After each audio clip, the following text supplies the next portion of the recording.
I'll go ahead and call our meeting to order. This is our July 5th Town Council meeting. First, we'll have roll call, please. Morris. Yes. Cole. Here. Edwards. Here. Leak. Here. Leak. Here. Casanello. Present. Aiken. Here. All right. I also have the privilege of having Mark Brady with Park Valley Church that's going to give our invocation.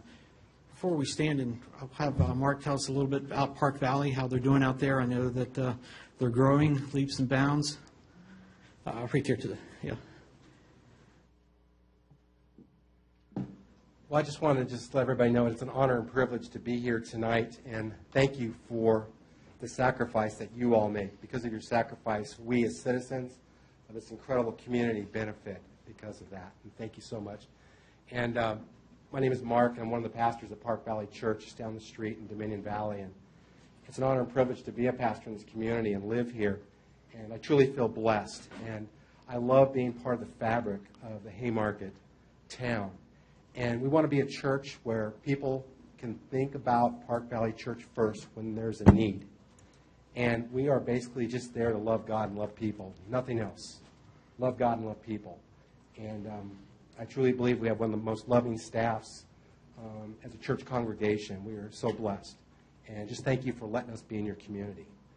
And it was brought to my attention tonight that Thomas Richards, who is an employee for our town here, he lost his wife, Gloria, recently. So if we could just keep Thomas in our prayers, because he's going to need us. And that's the nice thing about being a tight-knit community, that we are family and we love each other. We can be there for the difficult times. So as a church, I just want you to know that we're praying for you as a community, for you as our council, and for all the employees of the town of Haymarket. So let's pray. All stand, please. Lord, we just thank you for your love. Lord, we thank you for our town council, Lord, that you would just give them wisdom. Lord, you would give them discernment. And Lord, when they make these decisions, Lord, that you'd be in the middle of it. And we thank you for their time, because their time and their sacrifice, we get to benefit as a great community here. And Lord, I would just pray that you would have your hand of protection upon all of us as a community of Haymarket, Lord. And we just thank you for our residents. And Lord, that everyone that is here tonight, Lord, that you'd bless their lives. And Lord, we thank you that we live in the greatest nation in this world, and that we know that you're in control of everything. So, Lord, let this meeting tonight be pleasing to you, Lord. Just use the gifts of each person in this room, Lord, to help benefit, move ministry forward. We thank you for our community. We thank you for what's going on here, and that we get to be a small part of it. So, Lord, we give you all the praise in your Son's name. Amen. We could continue standing for our Pledge of Allegiance. I pledge allegiance to the flag of the United States of America and to the republic for which it stands, one nation, under God, indivisible, with liberty and justice for all.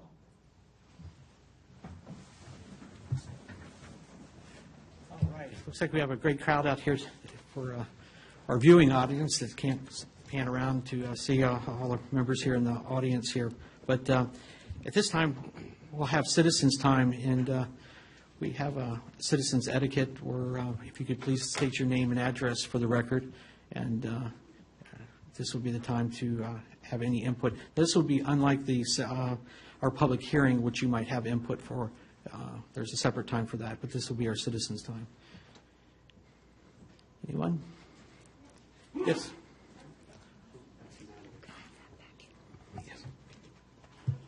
Yes, absolutely.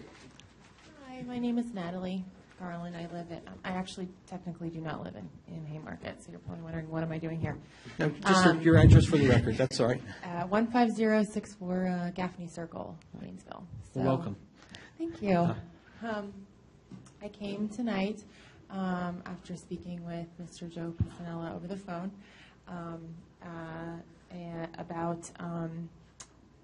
about the train. I thought about what I would say for, many months of sleeplessness. And basically, long story short is I guess I'm here in support of the quiet zone. And I wrote everything down, and I was just like, I don't want to sit here and read a bunch of boring stuff to be a snooze. But basically, I moved here, long story short, in November of 2015. I had no idea there was a train, and which is funny because it comes all the time. But I'm moving in, and there's like this, my hair's blowing back as it's going by, and me and my friends moving me were like, what is that? So anyway, I'm curious about noise ordinances. I'd never looked them up before, and I guess it defined it as anything. It actually used the word annoying, but I never, my family has even teased me, why did you not think there was a train? And it had never occurred to me that a train would be allowed to blow that loud all night. And so, I'm currently actually looking for work out of state so that I can move. It hasn't, I don't know if it's going to work out, but I had never known that a train would be allowed all night. So, I don't know. I feel kind of silly coming about, complaining about a train, but I guess my neighbors would probably come after me with pitchforks if I, got a lawnmower out at 3 o'clock in the morning. And I could care less about a lawnmower. I can sleep through 10 lawnmowers. It was nothing. But so I don't know. I actually talked to my neighbor who's lived here for 9 years, and I'm like, what do you think about this train? And he's like, I don't know. There's nothing we can do. I'm like, have you asked anybody? And he said no. And I'm like, oh. So I went online, and I found the Quiet Zone, and it's Champion Joe Passanello. And so I called him up and asked him about it. So I wanted to come out here and say I'm very much in support of the Quiet Zone, or even just a minimal Quiet Zone, at nighttime. So that's all. Oh, so thank you so much. We appreciate your comments there. Thank you. Thanks for coming up.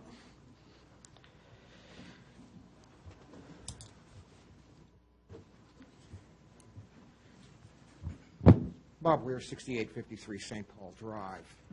14 months ago, I stood at this very podium, and I asserted to the previous council, which most of you were on, that your revenue forecast for FY16 was fatally flawed and your spending unsustainable. Your figures are in. You berated me, questioned my numbers, but as it turns out, I was right. In fact, I was more right than I thought. If you look at your fiscal numbers for FY16, you'll find you missed your mark this year by 39%. If you look at your spending over the last 2 years of the last council, you'll find that the aggregate revenue stream was actually 2% less than the average revenue stream for the 2 years prior to that. Nonetheless, your spending has increased 23% to the point where it's unsustainable. You're going to be $650,000 upside down this year. You were significantly upside down last year. That's 2 years in a row, something that has never happened in this town. We've never been in the red. Quite frankly, it offends me that after all of the efforts by multiple prior councils to leave you with a significant amount of reserves, that you guys are burning them up in the manner that you are. And I looked at your current budget for FY17, and it seems like you're headed down the same road. You've got some numbers in there that would portend that you're going to try and meet this year's revenue stream, but given your expenditures and the ones that you're locked in terms of your current operating costs, particularly salaries and wages, I don't see that you're going to make it. And I think a couple of things need to be pointed out. Over the last 2 years, you guys have increased salary and benefit spending by 37%. PD by 29 on wages, total of 34 when you include their benefits. Admin 46%, 41% total when you include their benefit packages. It's unsustainable in the long run. You guys are going to bankrupt the town. You guys need to start taking a very serious look at some of your line items, and I would start with legal. 4 years ago, legal was $34,000, $34,500. You're trending to 153 this year, and it's not the first year. You've increased your legal costs by 446% in 2 years, actually 3 years. Again, unsustainable, and for what? I have questioned many of the legal opinions issued, and I think you guys aren't getting very much bang for your buck, so I would take a real strong look at your budget and start cutting now, because you can't sustain this over the long term. I'll preach more on that at a later date. I've got one other item. Okay, you're coming up on 3 minutes there, Bob. Thank you. Yeah. You've got a agenda item on here to appoint the mayor as the acting town manager. I don't know who wrote this resolution. I don't know who researched it, but I would strongly suggest that they read Article 7, Section 6 of the Constitution of Virginia and Title 15.2/1535 of the state code. It is not permitted, period. We are a Dillon Rule state. It is not permitted. It is not permitted to appoint him the acting manager, the town manager, or the interim town manager. In fact, none of you can be appointed that. It's very specifically delineated. And if you guys pursue that, especially given what you guys have done with the description of the town manager over the last 2 years, and I see you're correcting your mistakes from last month, it's a safe bet to say that an action will follow or a challenge will follow. Thank you. Thank you for your comments there. Anybody else who would like to come up to speak for citizens' time? Seeing none, we'll close citizens' time. Well, now go ahead and, without objection, open our public hearing for the town council and invite the planning commission up to open their meeting. So we'll switch seats here.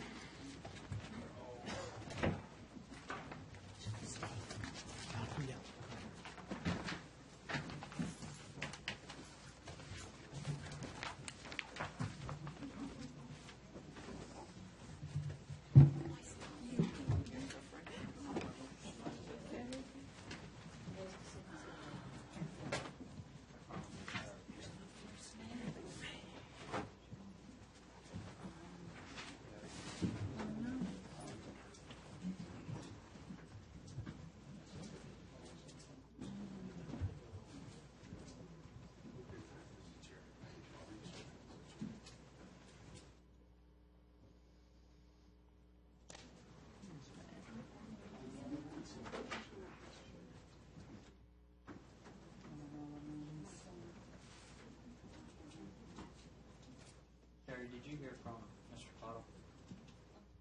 Heard from Mr. Cottle? Did he say he was not coming?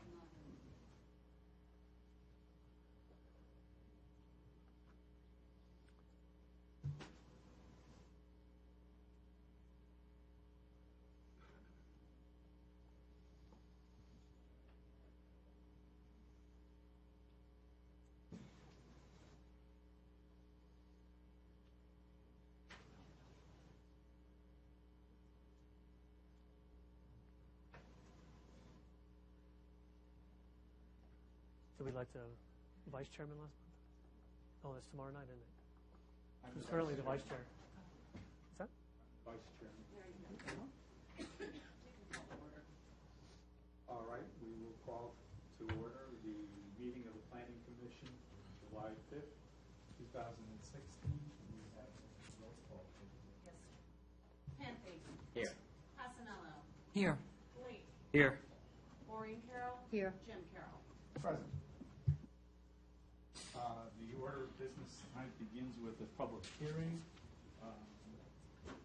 We have a number of people who are, I believe, going to speak. Are you going to open? I'm going to open for you, Mr. Chairman, Mr. Vice Chairman. All right, are we going to have a time limit? Can we use the 3-minute time limit that the mayor spoke about? If that would be a rule you would like to impose, I would recommend a longer period for the staff and the applicant to answer any questions that you may have. All right, But 3 minutes would be appropriate for members of the public. thank you. Okay. Mr. Vice Chairman, members of the Commission, Marchant Schneider, Town Planner, Zoning Administrator, what you have before you this evening is a request to rezone a 1-acre parcel on Fayette Street from our Residential 1, which is a low-density residential district, to B1 Town Center District. The applicants, Andrea and Jim Payne, are here this evening. They're the contract purchasers of the property, and they're asking for the rezoning in order to develop a dog parlor or beauty salon They have a business called Dog's Day Out, which they'll provide a more detailed explanation in just a minute. The B1 district is the only district, or the district that allows such a use, and hence the request. The town's planned land use map, which is part of the comprehensive plan, designates the site for transitional commercial uses. The specific dog parlor use is not a listed use in the TC district, but I've given you a description of what the intent of the transitional commercial designation is meant to be. Giving its proximity to Washington Street, being directly behind B1 uses along Washington Street, the intended use being a low traffic generating use, they felt that was appropriate.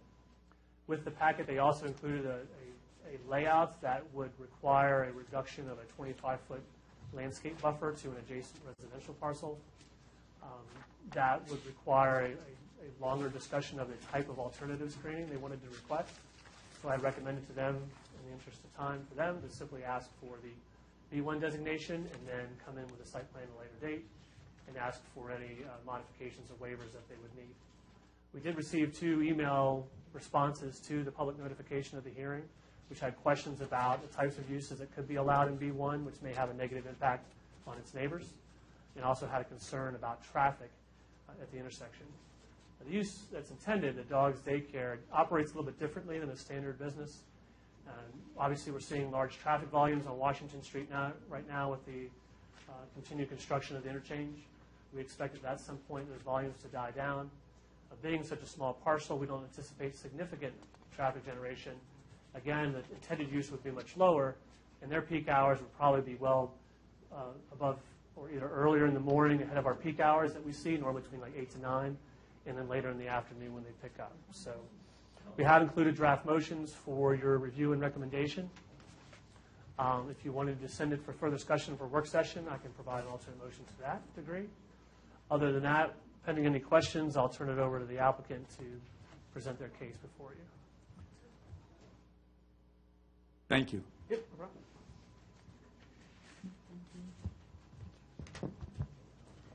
Thank you, Marshawn. Yep, good luck. I'm Andrea Payne. I'm Jim Payne.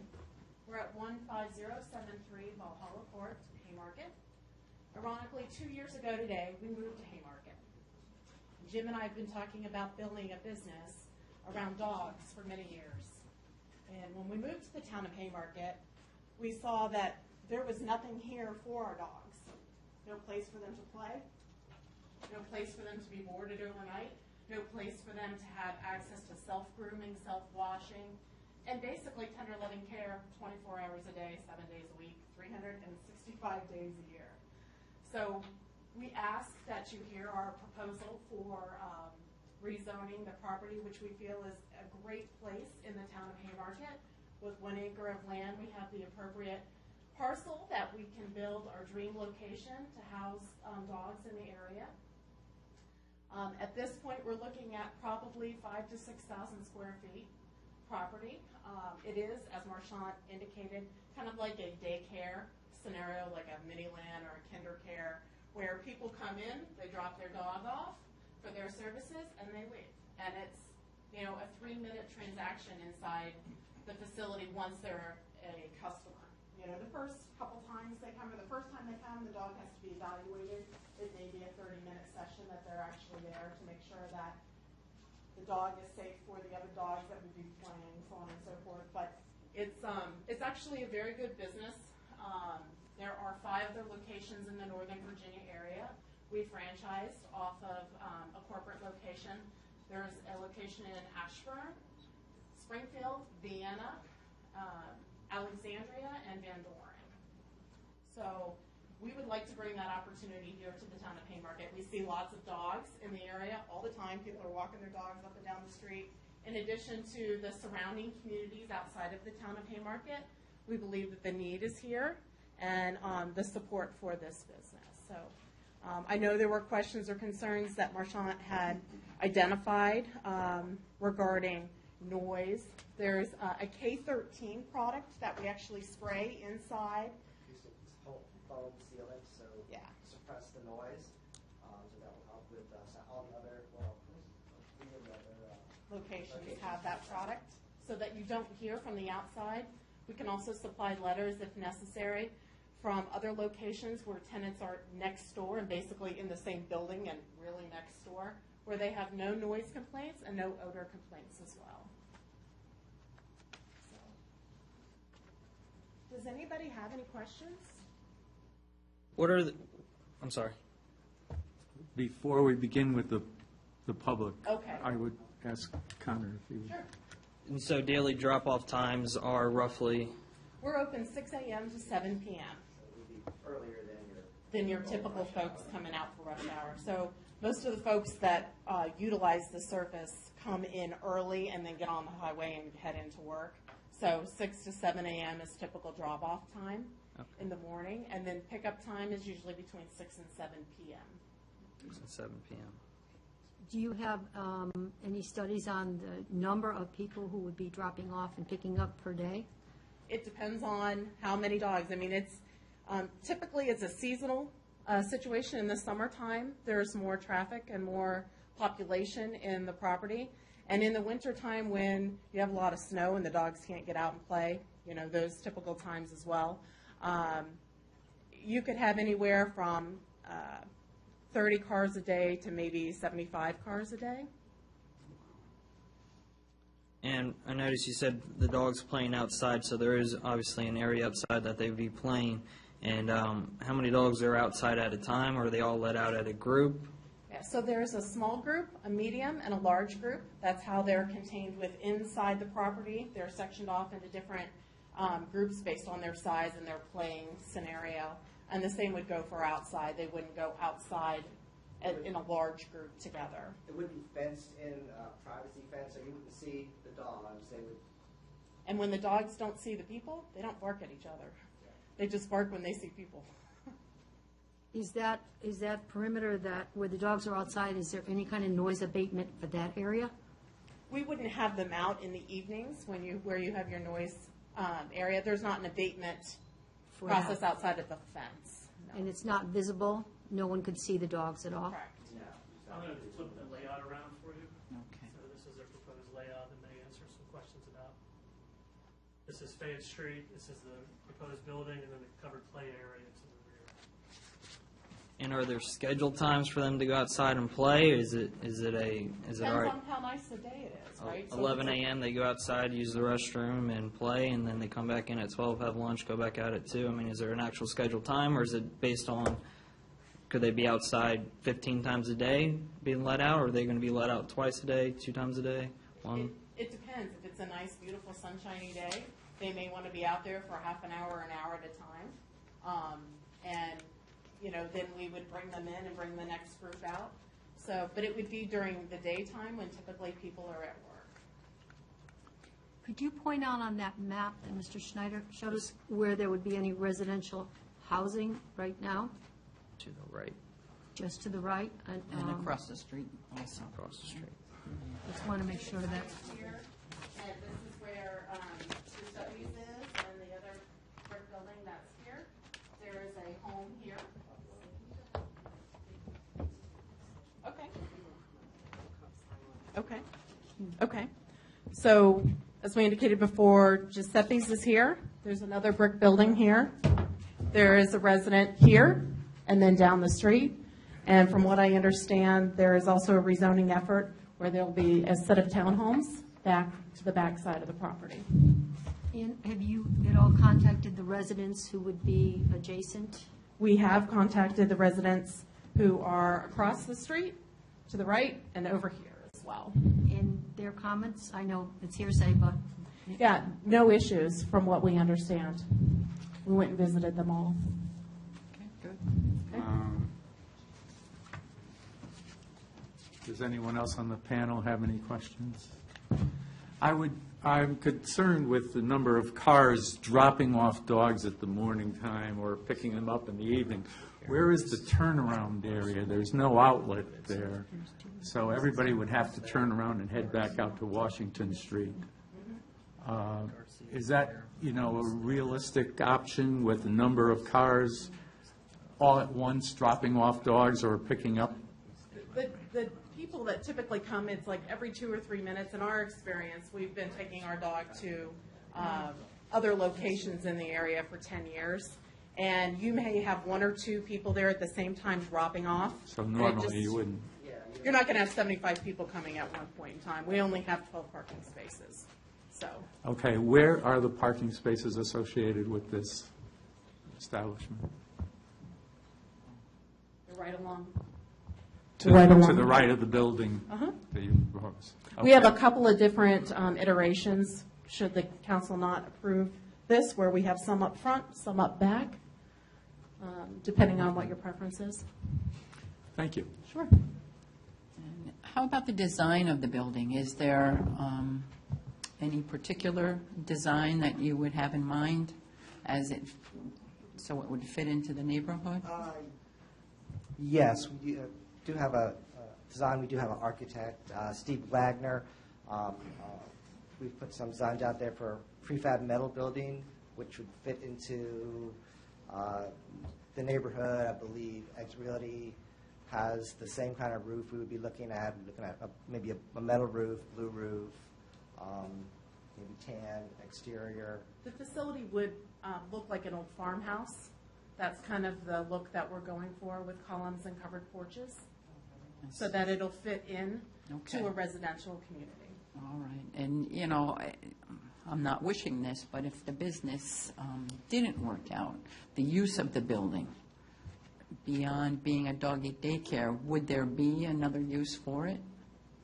Absolutely. The build-out inside is minimal, Okay. so they could utilize the space for whatever they needed to. Okay. Yes. All right. And I understand there'll be someone there 24 hours a day? Yes, there'll be an apartment that's actually in the facility itself. So someone will live there full-time, so that during the evening hours, when the staff leave at 10 o'clock at night, there's someone there all night long with the dogs. Okay. Very good. But there is not pickup all night long. There's No. prescribed pickup hours. Pickup stops at 7 p.m. I don't know if this is correct, but I didn't think the franchise in Ashburn, I'm not sure, or Leesburg, whatever, had an outside area. They do not. They do not. So all franchises, Not all of them do. not all of them do. We're fortunate enough that we can actually purchase a piece of land and make it our own. In a lot of the cases, folks are actually leasing. Okay. And in some cases, it's a business park where there is no outdoor space available. Correct. That's,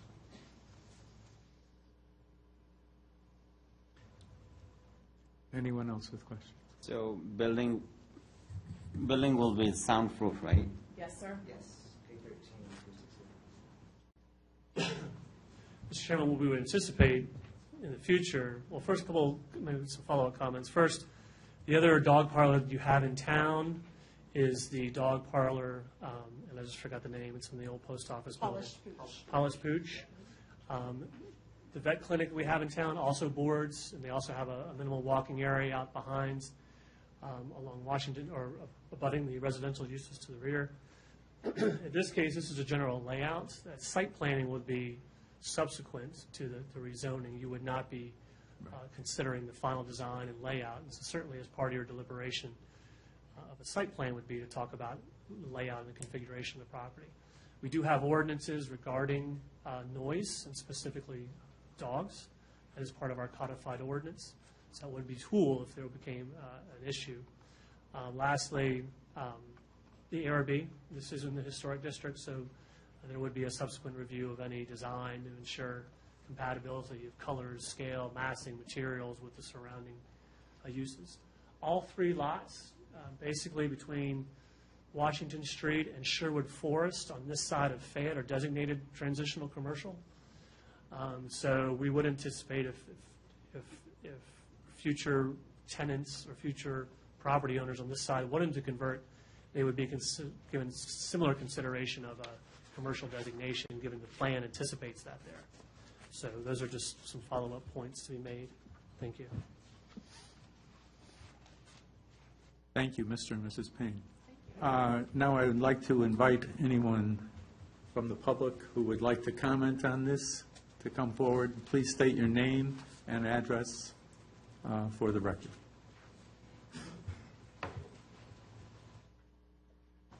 My name is Steve Shannon. I live at 14983 KV Place, right here in Sherwood Forest. My wife Julie and I just moved here 2 months ago. moved to this town for a reason, and we love it here, let me put it that way.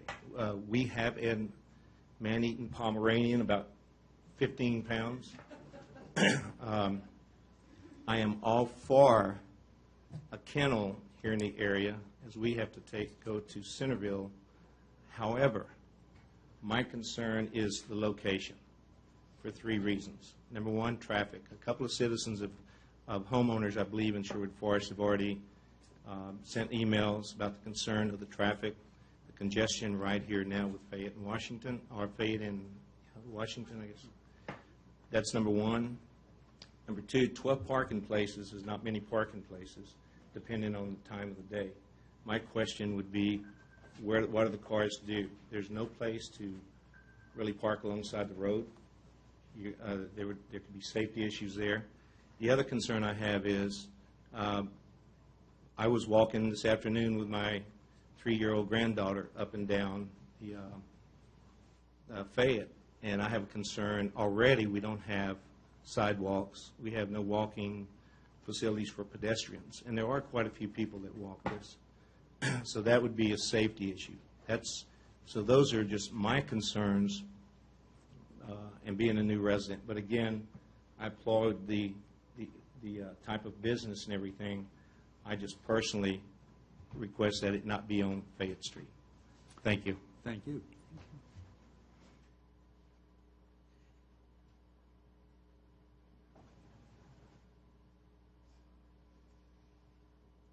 Good evening. My name is Shannon Castaneda. I'm one of the emailers. I live at 15,001 Gossam Manor Place. I'm also a resident of Sherwood Forest. And my property is also adjacent to Fayette Street. So we're just a couple of lots down from this. And I'd have to echo Steve's comments here. Again, I grew up with dogs. I love dogs. I want to see them have a place to spend their time. But I am concerned particularly about the outside use of the area. I think it's probably optimistic to think that if dogs don't see anyone, they will not bark. I know every dog I've ever had a pretty good sense of smell, and they can tell when there are other people around. One of my other concerns is that once this property is rezoned, it's rezoned, and that's it. It will be commercial going forward. So even if we could work out an understanding with this business, if unfortunately businesses don't always work out, by the time the next one comes along, we won't have the opportunity to determine whether that business should receive the commercial designation. It will already have that for the property. And that concerns me, as this is, I've got a straight shot from my backyard to this property. So depending on what kind of business moved in at that time. We're having trouble just with the residents of Sherwood Forest parking on the streets right now. There's really very limited area for them to do that. And I would have to echo the concerns that 12 parking spots might not be sufficient. And we've already got residents parking up and down Fayette Street to accommodate the fact that between the driveways, the stop signs, the fire hydrants, there's very little on-street parking within Sherwood Forest, and it frequently overflows to Fayette Street. And as I raised in my email, I'm just very concerned about the traffic at Fayette and Washington. I understand there's very little that can be done about that intersection. We're so close to the light here at Washington and Jefferson. And with the school buses that come through in the morning and the evening, with the increased traffic we see now, it's already very difficult, particularly if you're trying to make the left-hand turn at that intersection. And with additional traffic, I just don't quite know how that intersection would accommodate it. And again, once the commercial designation is given, there really aren't any other options. We're too close to the traffic light here for anything else to be done at that intersection. So I would love to see the business in Haymarket. I would love to see it find a home here, but I have to echo the concerns about bringing it to Fayette Street right now. Thank you for your time. Thank you.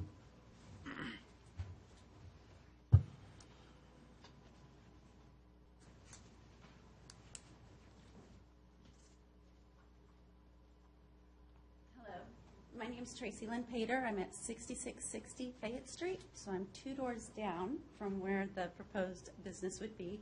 Again, I have to echo what the two previous people have said. The business is a lovely idea. I think it's great.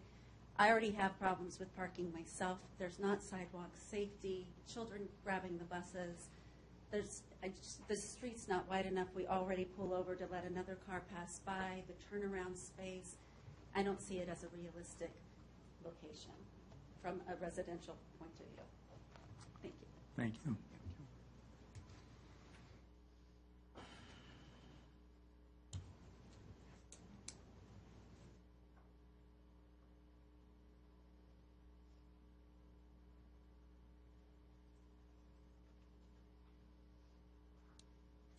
Irving Williams. I'm at 15009 Gossip Manor Place, right here in Sherwood Forest as well.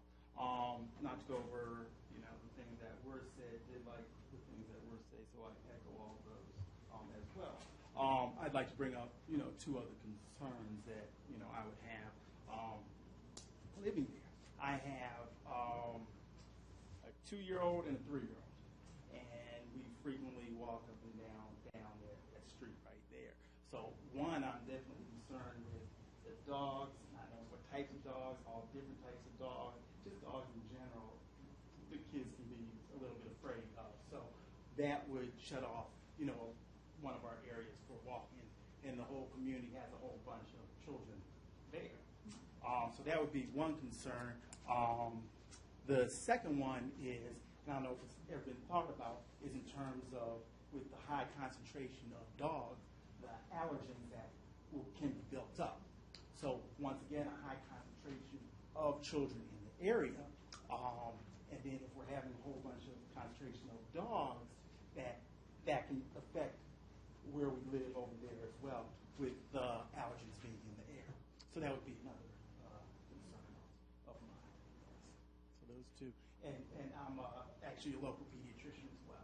So that's something I would be thinking about also. So those two things, dealing with children. Yes, thank you.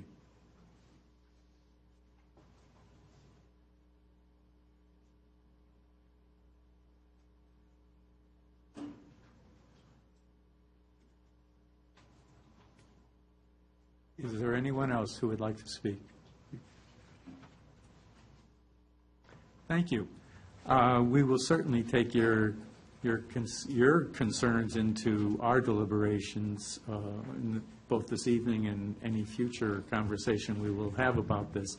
But I do want to close the public hearing now and open it again for discussion among the panel here.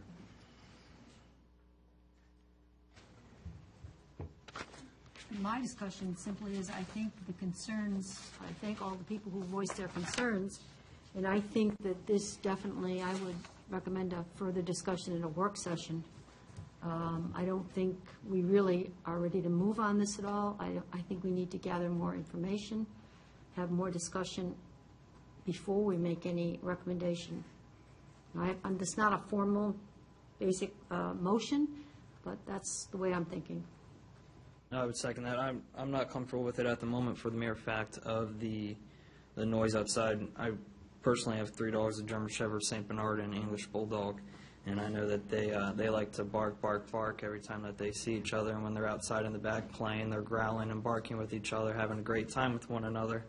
I love the idea of the business. I believe 100% in small town or small ownership and business-friendly town, but I don't believe that the location is appropriate for this business.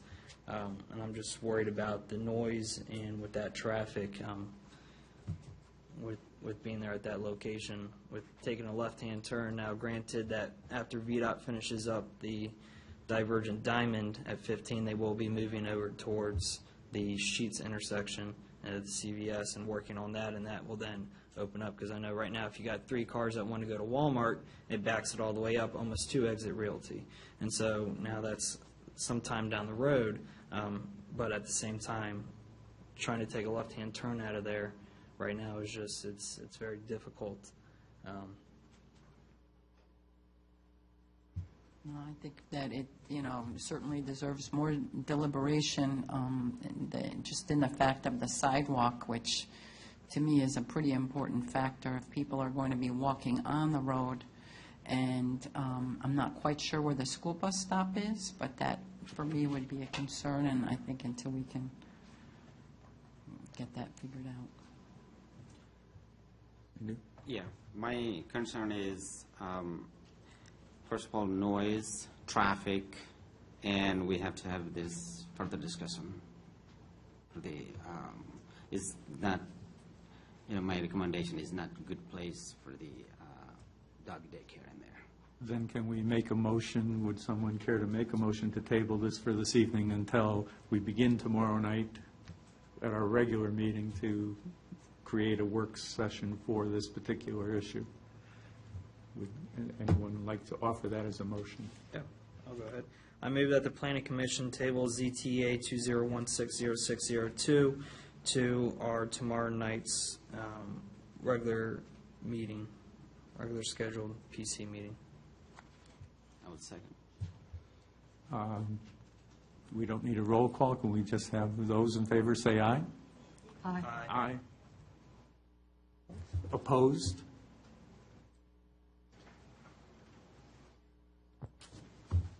So be it. Mr. Vice Chairman, I need to make one. There's a scrivener's error. It should be REZ, not ZTA, 2016-0602. If they want to make a friendly amendment to your motion and then correctly identify. What was the that, application. RTA? Should be REZ. REZ. Want me to redo the entire motion? Just a friendly amendment to change ZTA to REZ 20160602. Accepted by the secretary. And we will, is seconded? I second it. Thank you. All in favor? Aye. Aye. Against? So be it. Let it be noted in the record then.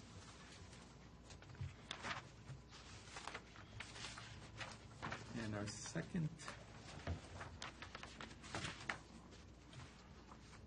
our second item for discussion is basically the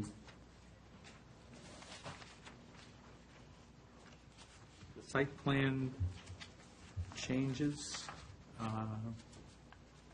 Marchand? Yes, sir. Would you? In your council packet, this is the preliminary site plan for the town center development. The town council adopted the town center master plan several years ago. What we included in the packet is the three concepts that plan developed.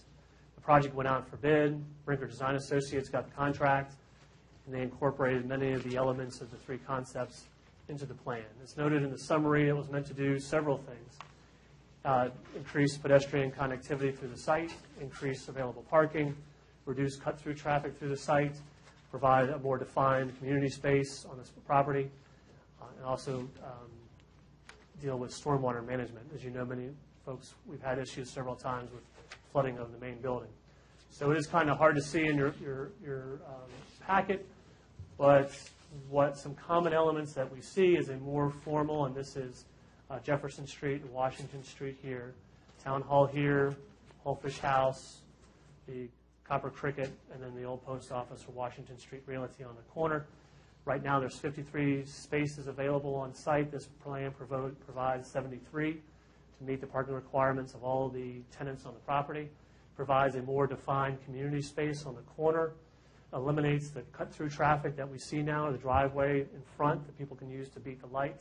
Removes that, turns it into an open space. Provides dedicated parking for this end of the building. And provides a one-way or two-way traffic one-way traffic around the back of the building out to Jefferson Street.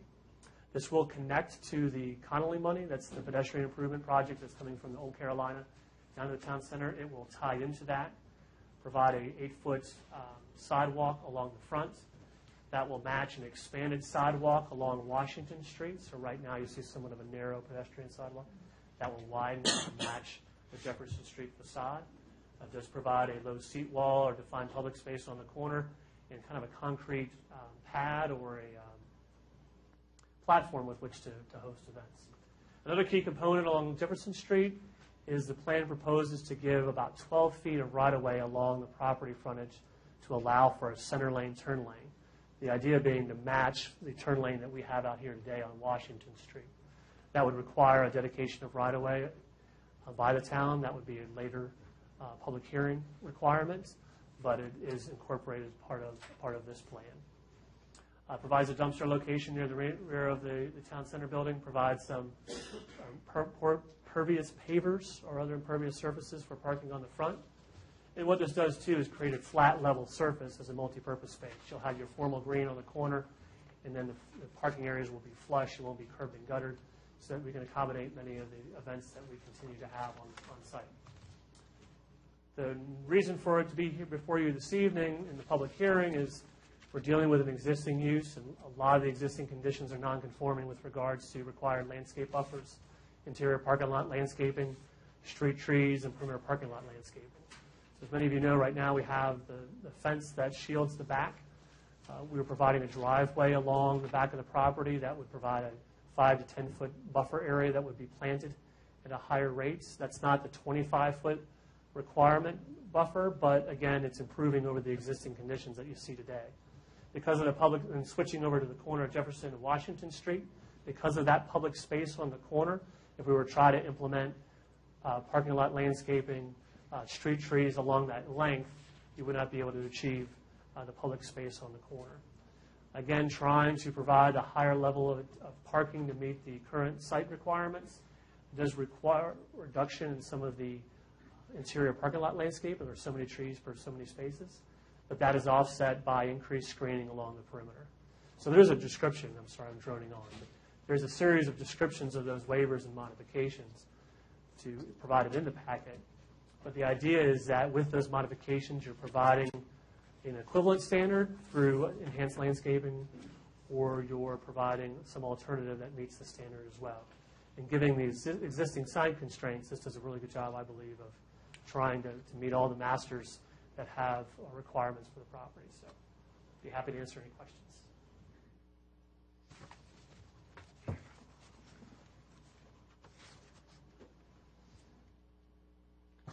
I think you're getting off scot-free. Any questions? Okay, thank you. All right. We're opening to a public hearing once again. I'd like to invite members of the public who have comments, pro or con, to come to the microphone.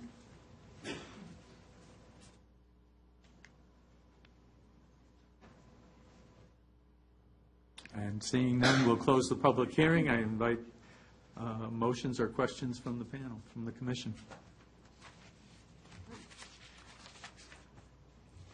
I think what we've been asked to do here is consider sending this back for further discussion. We've got a mouthful of things here. And this preliminary site plan, I think, is a preliminary, but I think we need to go into further discussion on it. Perhaps tying it into a work session related to the other motion tonight. I'd entertain a motion from the commission to do exactly that unless someone objects. I move that the Planning Commission forward preliminary site plan PRE 20150504 Haymarket Town Center redevelopment to a future Planning Commission meeting for further discussion. Is there a second? All those in favor say aye. Aye. Aye. Opposed? The motion carries, and I thank the members of the commission for participating tonight. Motion to adjourn. Second. Second. Beautiful. All those in favor? Aye. Opposed? Adjourned. Thank you.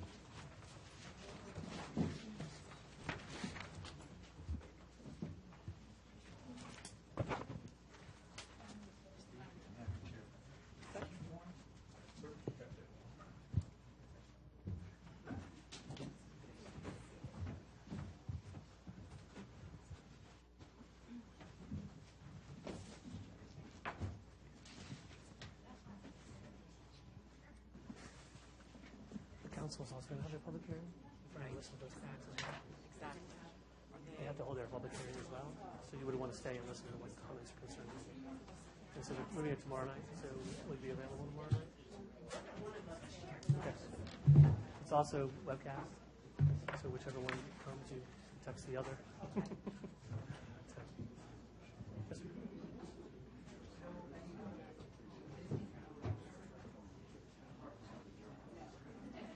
Okay. Is there not one up by the front door?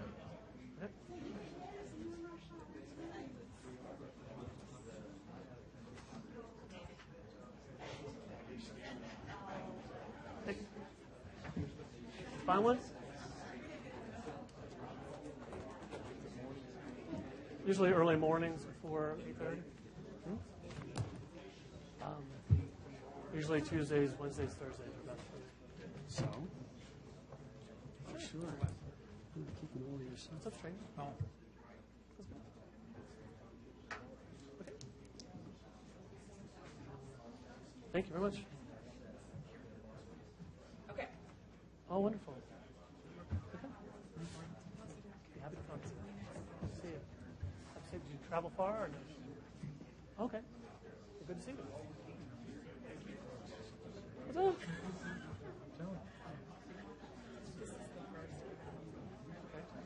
I see anything else?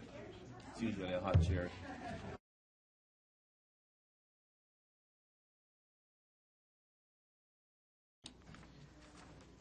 Okay. We'll continue with our public hearing. So we have, I'll entertain a motion to close the town council part of the public hearing. I make a motion to close the town council portion of the public hearings.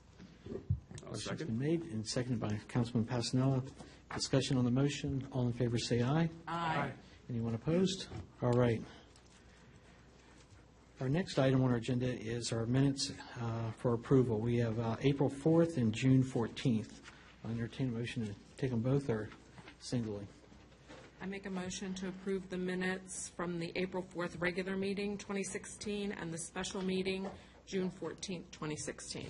And we'll second that. Discussion on the motion. Roll call vote, please. Yes. I'll abstain, since I was not a council member.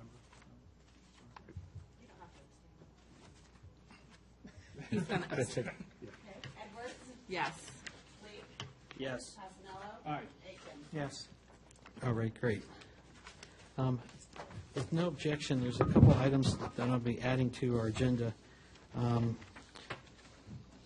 be, number one will be appointment of the vice mayor, also appointment of Steve Shannon to our planning commission, appointment of our ARB liaison, appointment of our PC liaison, and a resolution for the appropriation of the budget.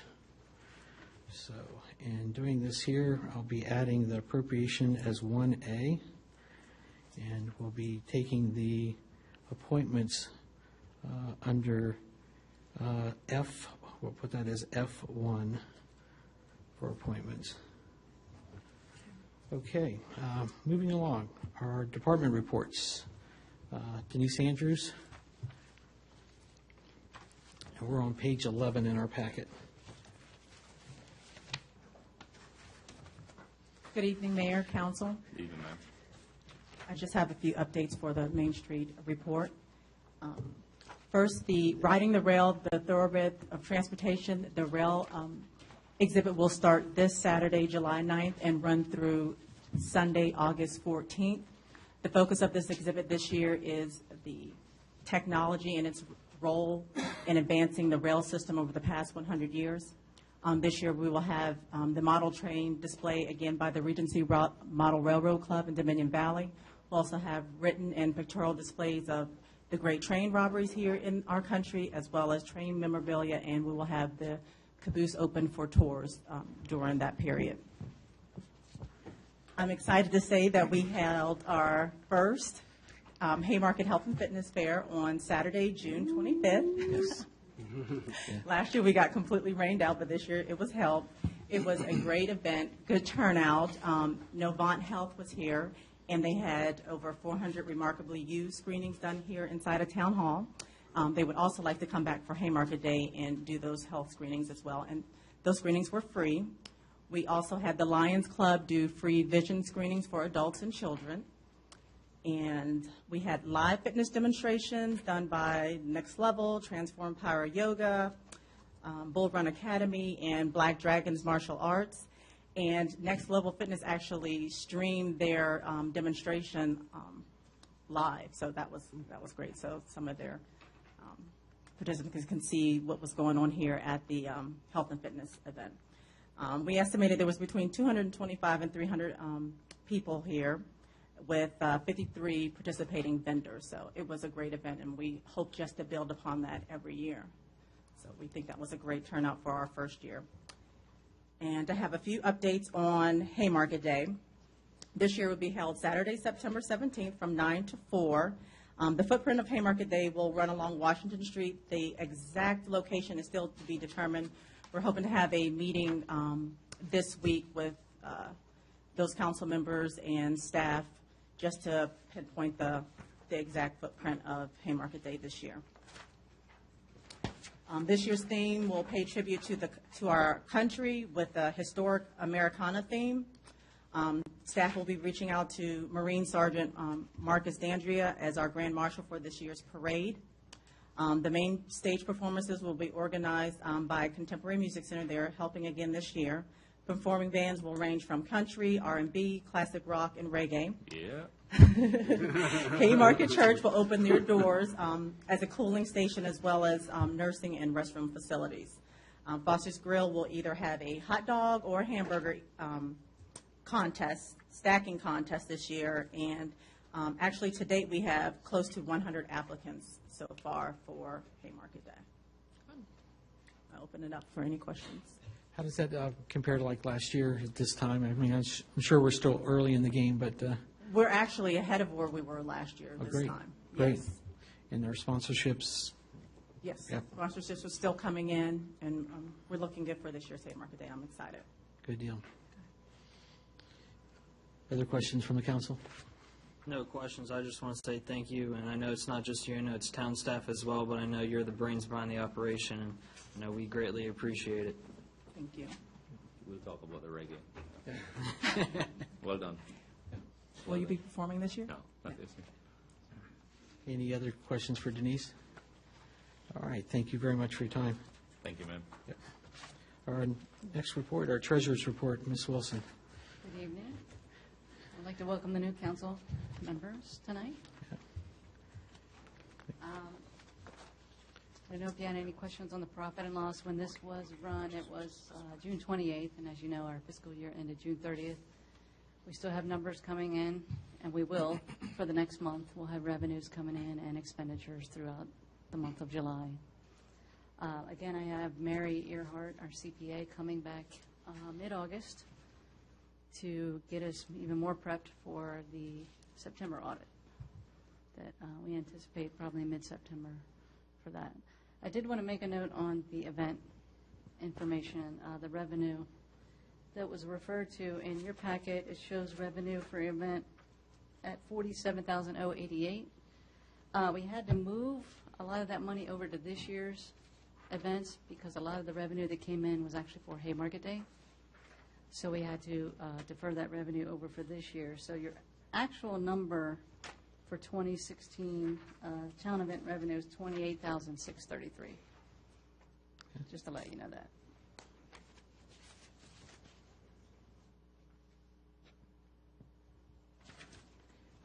Maybe for the listening audience too, you can maybe just highlight on our credit benchmark report last month that was done. Do you feel that this information was accurately portrayed? And I know that you all worked very closely with coming up with this report and these numbers and figures that show how good or financially sound our town is. And I believe the report to be pretty accurate. I can also defer to Finance Committee members, Councilman Aco and Passanello, on their opinions as well. I know we discussed it in Finance last week. Well, I thought it was a very good report, and we're going to have their help for the next year in trying to establish funding for capital projects going forward. I don't think there were a lot of surprises. I think it's interesting, given some of the comments earlier, that report showed that we're in a very strong financial position. And it did tell us what we already knew, that our revenue is flatlining. And frankly, we have to look at other ways of increasing that revenue. One of the ways is to expand business, which is a double-edged sword sometimes, as we heard earlier. But we are looking at that. We are looking at ways of cutting expenses as well, looking at some of our contracts. So, yes, the revenue is flatline. We're also going to have to look at our tax structure. That's all out there, and this will help guide us in the direction we're going in. So I think overall the report was a very positive report. And I'll ask Steve, as a member of the Finance Committee, if he'd like to add anything else. One thing to note was that the report commended us on our reserves that we have, what was the name of that? The $600,000 we have, which is 30% of our budget that we have set aside, and most communities don't come even anywhere close to that. And that's money that is not in the budget, set aside rainy day type thing, that $600,000. So they said a lot of communities have 10, 12, 15%, and we're at the 30% point. Okay. Any other questions for Sherry? No, the numbers speak volume. All right. Thank you, Sherry. Appreciate it. Yep. Our next report, our town engineer, Ms. Holly. First off, I'd also like to welcome the new council members as well as the returning ones. What I was really wanting to focus on my engineer's report is the Transformer 66 outside the Beltway Park and Ride location. Just make sure your mic's on. VDOT has identified a site in the northeast corner of the Route 15 I-66 intersection. That is an area where they already had to purchase right-of-way because by making limited access along Route 15, they actually had to buy those properties. In addition, it wasn't in my report, but VDOT gave me a little bit more information. This location also has a reduced environmental impact versus some of the other sites that they considered. Some of the other sites, such as the Fairgrounds property, have plans in development or already approved plans on it. Even the potential backup site that they note in Prince William County, it's a backup site, and it's not a primary site, partly because since it's so small, it would need a parking garage, which also costs a lot more money. So there will be a chance for the public to review anything that they propose. What they're just asking for at this point is support for the town to develop a plan to present to the public. After the public has a chance to review it and town council has a chance to actually review an actual plan, they would ask for formal support or non-support. So what I was looking for is just a directive to let VDOT know we support them developing a plan in this location to bring to the public. Would we get a chance to see that before they bring it to the public? If they have anything that give me ahead of time, that's, I'm more than happy. I actually got this late. It was dated March. I just got that in the past month. If they give me anything I can bring to you, I will be more than happy to. Lots of times they want to wait for it to show things to the public at the same time. So they're not obligated? They're not obligated to show us anything ahead of a public hearing, no. But they obviously would like to garner town support. And I know that based off what happened with the Diverging Diamond, that the previous council wanted to have the public have a chance to see it before you gave any formal support or non-support motion. So I figured it would be the same. I was presumptive in assuming you would want the same for this. And I let VDOT know that as well. Is there any chance that the access to that park and ride would change to any place else but from Heathcote? I'm going to say no, and the reason for that is because they cannot enter onto, they cannot have an entrance at Route 15. Because what it is as part of the interchange project, the limited access right-of-way means you basically have to get FHWA permission to punch through. And that's extended all the way up to and around the corners of Heathcote. Okay. And that's actually why they had to buy those parcels, is that by extending that limited access, they landlocked them. Okay. And so I do not foresee a circumstance that the intersection will be anywhere but Heathcote. That's already got a small entrance. It's got the medium break and everything there. So it's actually primed to have the location there. I would just hate for it to switch at the last minute. And Of course, without having a final design, it's hard to tell. But like I said, they will take the design when they will bring the design where it is basically set to a public hearing process. Okay. And that would be the chance, like I said, afterwards for you to formally support or not support. So what you're looking for tonight is whether or not we support a concept of having some sort of park and ride in the vicinity. Yes, what I'm asking for is actually a directive. I'm not even looking for a motion. I'm looking for a directive to tell VDOT that the town supports them developing a park and ride plan in that location to bring to public hearing for public review and comment. I have a question, Mr. Mayor. Sure. Are they going to do an environmental assessment on this? I actually believe, and I'm not 100% sure, they've done some environmental work because they already know it has lower impacts. A lot of that area, I believe, was already looked at as part of the interchange project. However, environmental requirements and reviews are always required when VDOT does a project. Right. So there will be either an update or a re-review. Well, they'll do an environmental assessment. Will it be? Well, it won't be full-blown EA. Yeah, that's where I was going. That's exactly. It is not going to be an environmental assessment. Okay. It's not going to be an environmental impact statement.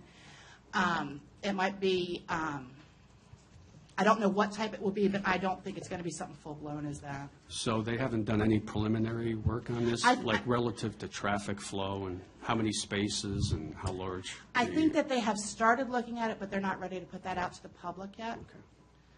I do know that they were originally going to plan a larger park and ride lot, but they decided at this stage to look at a smaller lot.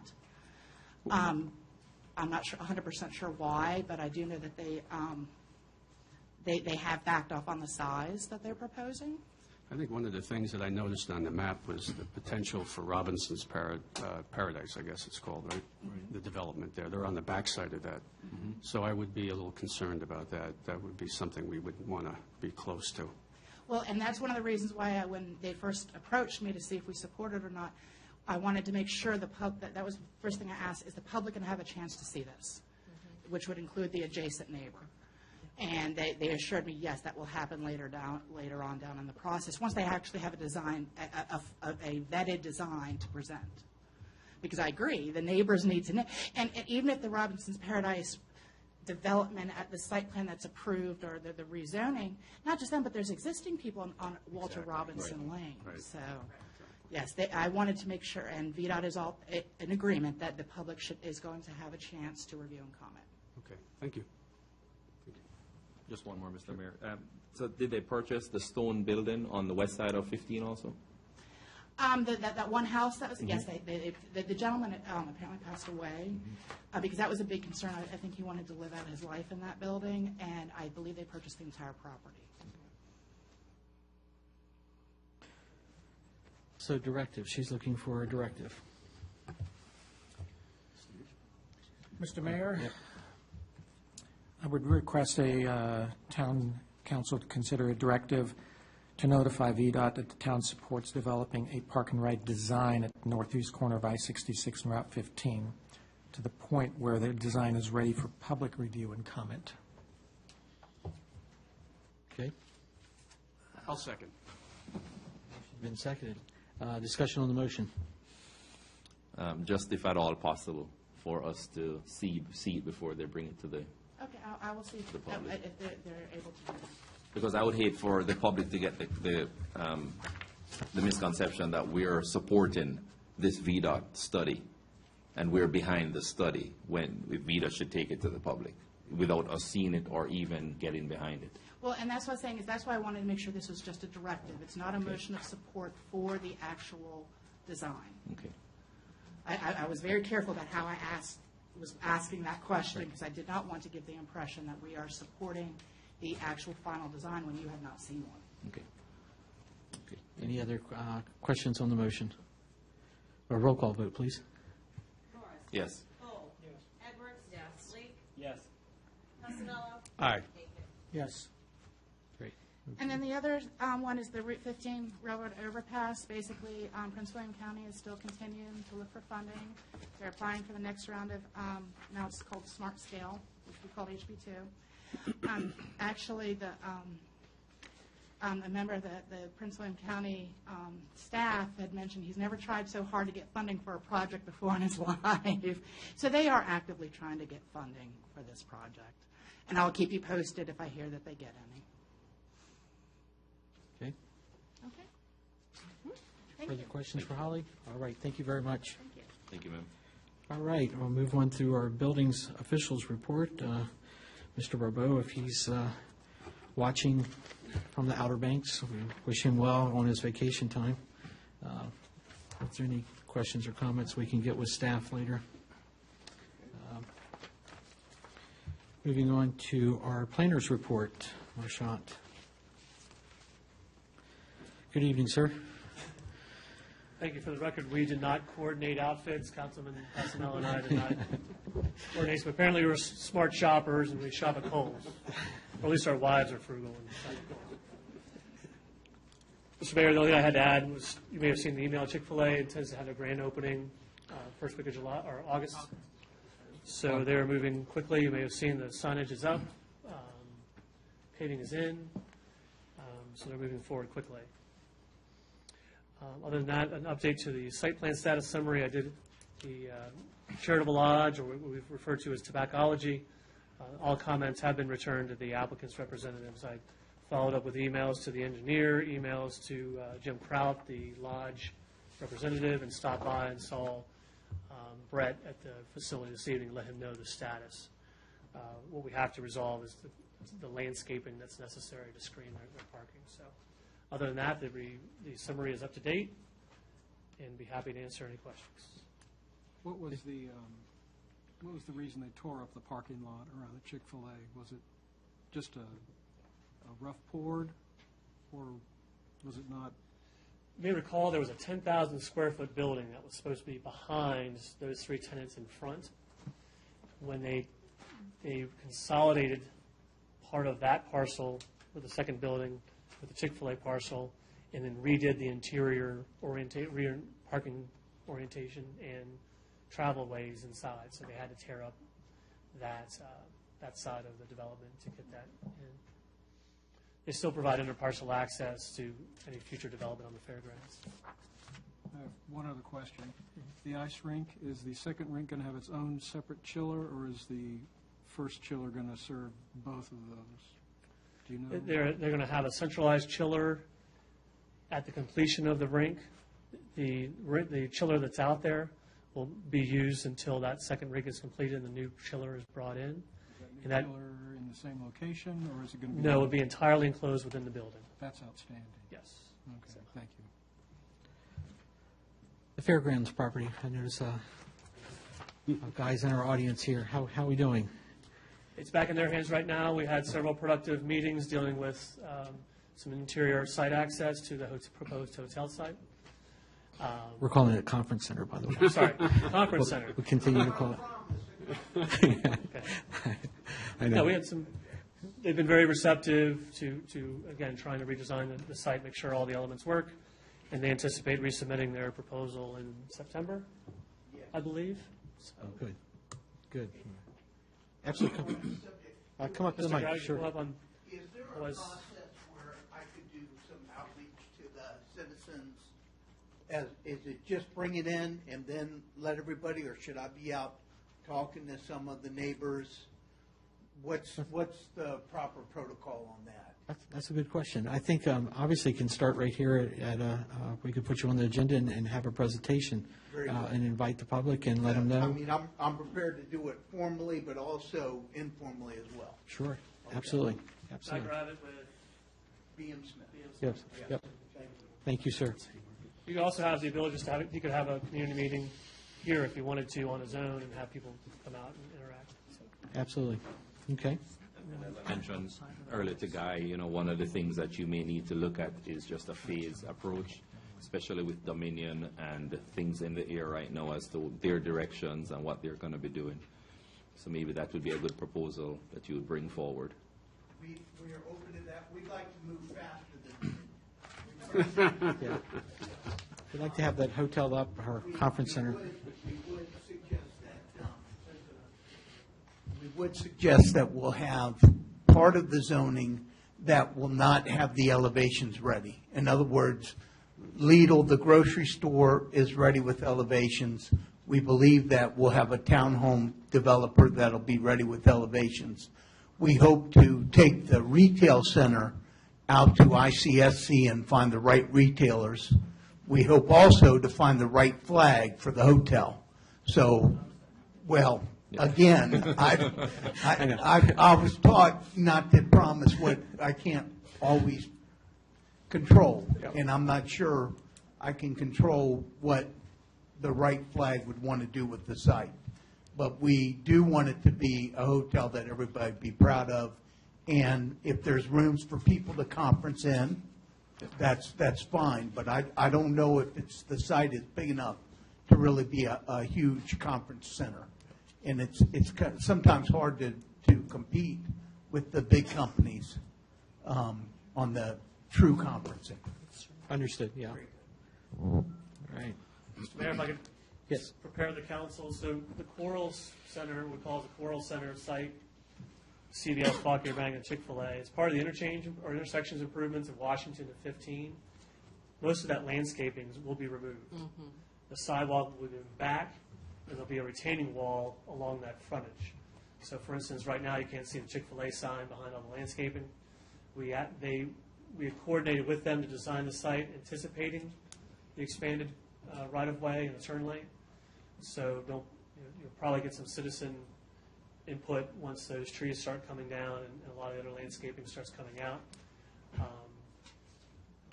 That's just a heads up in case you get questions about it. Thank you. Appreciate that. That would be at the tail end of the Divergent Diamond, or? How do you know it? No.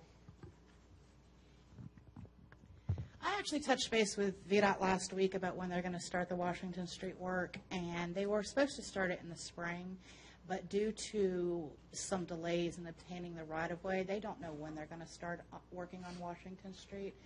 But VDOT promised to let me know, and I've also pulled in our Main Street coordinator because she said that's a question she gets a lot, very frequently as well. They just can't tell us when that work will be done at this point because they have to have the right-of-way in order to do it.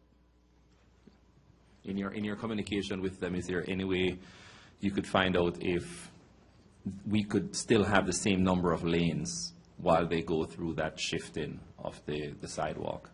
The way that the plans are supposed to work, the way that these improvements were at the very beginning, is that they were always supposed to maintain the same number of lanes, at least during off-peak times. So you're going to have times when they have to do the single lane closures during the day or overnight, but they're always supposed to at night have the same number of lanes that's out there currently. Did that answer your question? Yeah, I'm just wondering if it means, maybe proposing to them taking one of the lanes from, heading into town from 15, and if they have to reduce it. I just think we should go to them with a proposal instead of waiting for them to give us directive, because you have 3 different directions heading west on Washington. So we have the traffic that's heading west and turning onto 15, right onto 15, those that are turning left onto 15, and those that's going straight across the Walmart.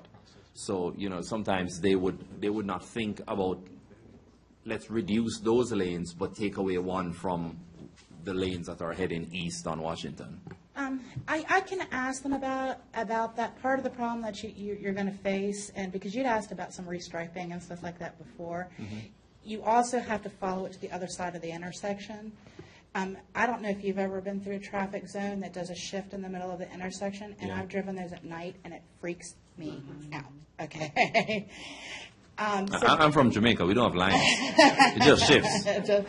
So I know I personally, and it's such a wide intersection, I'm not a proponent of trying to do, because you've shifted the through lane over, I'm not a proponent of trying to do a shift in the middle of an intersection that's so wide, because I think that's just asking for trouble.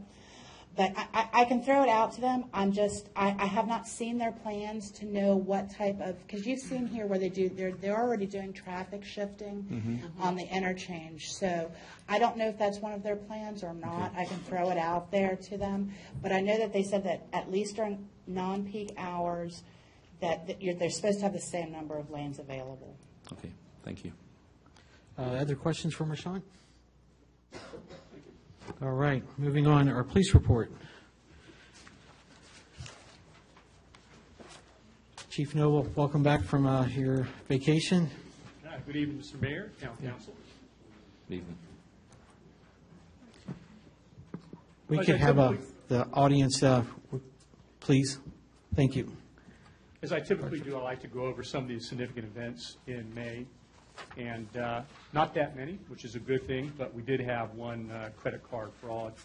And typically those are, I think, unfortunately so common now that there's not so much a matter of a solvability factor as there is people just want to report that they can file with the credit card company and have that loss written off, and that was exactly what that was.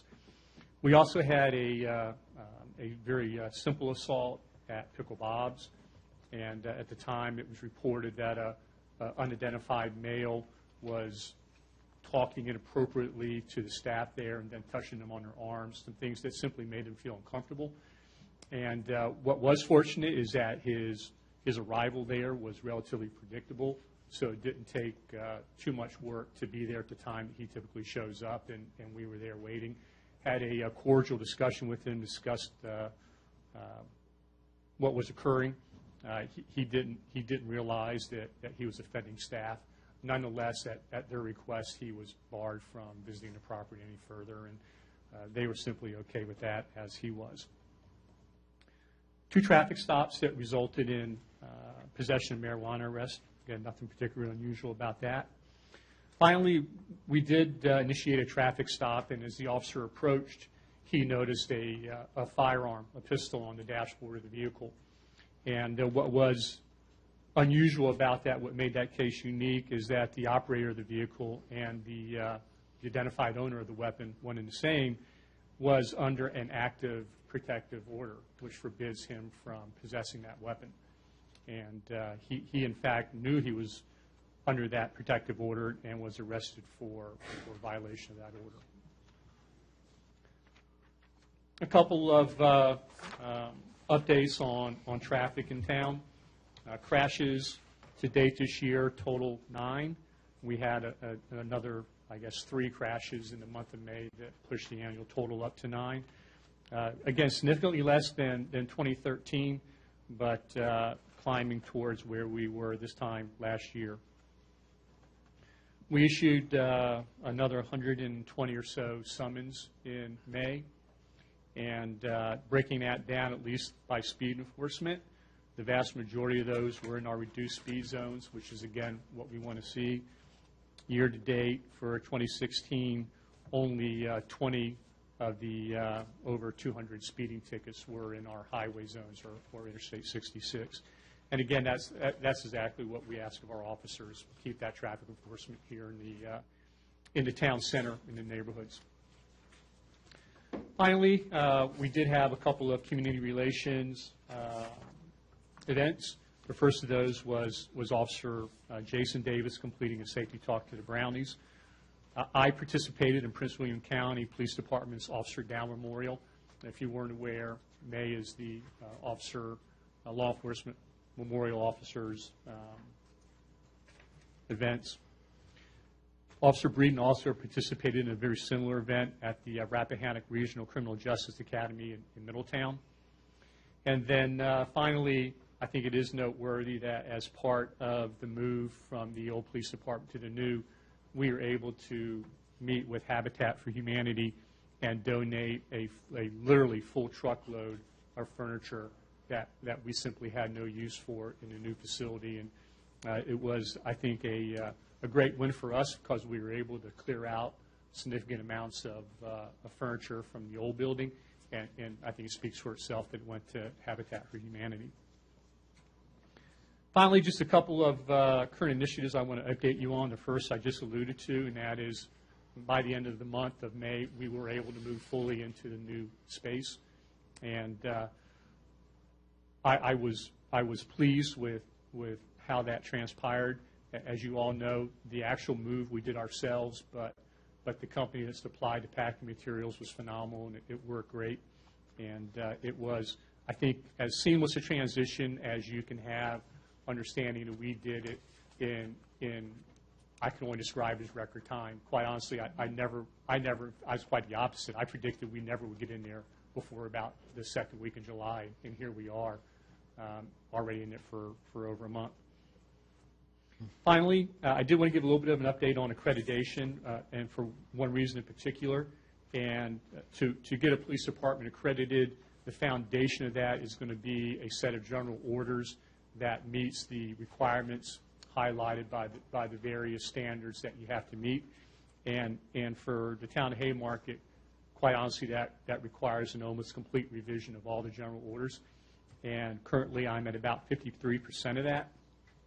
The reason why, again, I bring that up at all is that when you start getting into accreditation standards that talk about personnel, many of them refer back to that jurisdiction's employee handbook. And as you know, the town of Haymarket's employee handbook is in transition. There is a draft, but it is just that, a draft. And until that draft is finalized and formalized and agreed upon, it's going to be a little bit of an impediment in terms of being able to reference something in the general orders that you can say this is the town's policy, therefore it is the police department's policy. And so particularly with the transition in town manager, I just want to reemphasize that beyond policies that dictate how we govern ourselves as town employees, it's also important to the police department because it is very intricately tied into our ability to get accredited. So in other words, get moving. I didn't say that. Question or comments to the chief? Yeah, I have a couple, Mr. Mayor. Absolutely. Hey, Chief, thank you. Just curious about the data capture with the speed signs. Have you gotten any good data, and what's your assessment of it? When we did the initial connection with the signs, we got a lot of good data. I would tell you that I have been more focused on this move than I have structuring some enforcement based on what we're getting off those signs, but that's the game plan. Right, good. Okay. And back to your first point, the PD itself, has there been any thought given to maybe doing an open house as part of maybe National Night Out or some other event? My only issue that is you're bringing people back into outside of the receptionist's office, you're bringing them back into a secure location, which has a Beeson terminal that's governed by the Virginia State Police, plus case files and other matters that are in a secure area because it's a secure area. Right. And so I would be reticent to do that. Okay. Look through the window. Maybe open the blinds. Yeah. Mr. Mayor, a couple of things, Chief. Thank you for the daily updates. I believe I can speak on behalf of the rest of the council. It really does give us a good grasp of what's happening in the town, getting these updates. Anything further on the pedestrian sign that is at Hunting Path? It's brand new, sitting out there right now. Since yesterday? Since today. Man, well done. Let me strike that from the list. I knew this meeting was coming. Yeah. Saves my email. In all seriousness, I was simply waiting for a new fiscal year. Okay. Thank you. Other questions for the chief? I wanted to let you know, Officer Neal, while you were gone, attended one of our meetings, and we thought that was very great that he actually provided some information there on the spot. But we appreciate him for doing that, and also understand helping and covering the overtime when there was gaps to be able to take that initiative. Wanted to formally recognize him for doing that. Thank you. Yep. We actually grabbed them Hunting Path. We had a celebration at the end of the school year, so we had water balloons waiting for all the kids, and he oversaw it, so it wasn't abuse or anything. So. but thank him on our behalf. Absolutely. All right, well, thank you, sir. All right, now we're going to move to our agenda items. We've got our first one, which would be A1, our appropriation, and I think there's a handout, is that correct, Jen, with the correct language there? Our page, actually, page 50 in our packet, there's a draft motion. Well, we have our appropriation request, but our appropriation for the budget. No, that's the siding. I'm sorry, yeah. Okay, all right, we'll move right on to that. We'll go to, I'm sorry. It's here on page 50. That was for the siding, sorry. We're looking for the actual appropriation of the budget. Move on to our agenda item A. Marchant, after listening this evening, I know that you have a draft motion, but I'm not sure we're willing to go forward with that. Mr. Mayor, may recommend on both items simply defer your action until you receive the Planning Commission recommendation. Okay. Yep. All right. We're going to move here on here. We have our appropriation request, page 50, which is the siding. And a draft motion. Is here.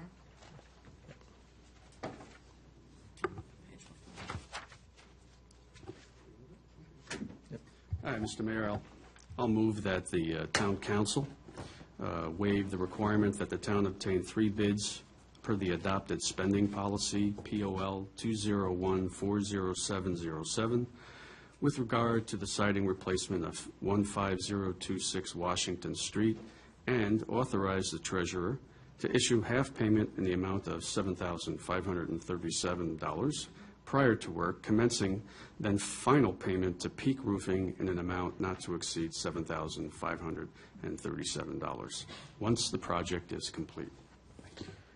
I second. Motion on the floor, Councilman Leek, second. Discussion on the motion. Initially, I had expressed a negative comment toward this, but I see the effects of it, and having worked there this Monday, I realized it was a good decision. Thank you for owning up to that. Hey. I wasn't on the ground, and I voted no. We'll wait till we get back and we'll get a roll call vote. Morris. Yes. Cole. Yes. Edwards. Yes. Lee. Yes. Passanello. Aye. Aiken. Yes. Great. Okay, and before us is Resolution 2016.012. Okay, Mr. Mayor, I'll move here. I'll move to adopt Resolution Number 2016-012, appropriating the general fund expenditures for the fiscal year 2017 adopted budget and the capital expenditure of $274,824 pedestrian improvement project. Second. Second by Morse. Any discussion on the motion? A roll call vote, please. Morris. Yes. Cole. Yes. Edwards. Yes. Lee. Yes. Passanello. Aye. Aiken. Yes. Okay. Our next item is our appointment of our interim town manager. We're on page 52 of our packet, and I'll let Karen make a few comments before we actually take this, entertain a vote. The purpose of the resolution is to ensure that business management duties are performed until council appoints a new town manager. As you know, Mr. Krim, the town attorney, did review the resolution. Article 7, Section 6 of the Constitution of Virginia provides, "No person shall at the same time hold more than one office mentioned in this article." Town manager is not mentioned. The town is not required to have a town manager. Pursuant to Virginia Code 15.2-1536, a chief administrative officer is a discretionary position the town may have. Section 119 of the town charter permits council to appoint a business manager for the town. An interim acting business manager is not holding an office and therefore does not violate Article 7, Section 6 of the Virginia Constitution or its derivative statute 15.2-1535. Great. Thank you very much, Karen. At this time, I'll entertain a motion, or actually, resolution.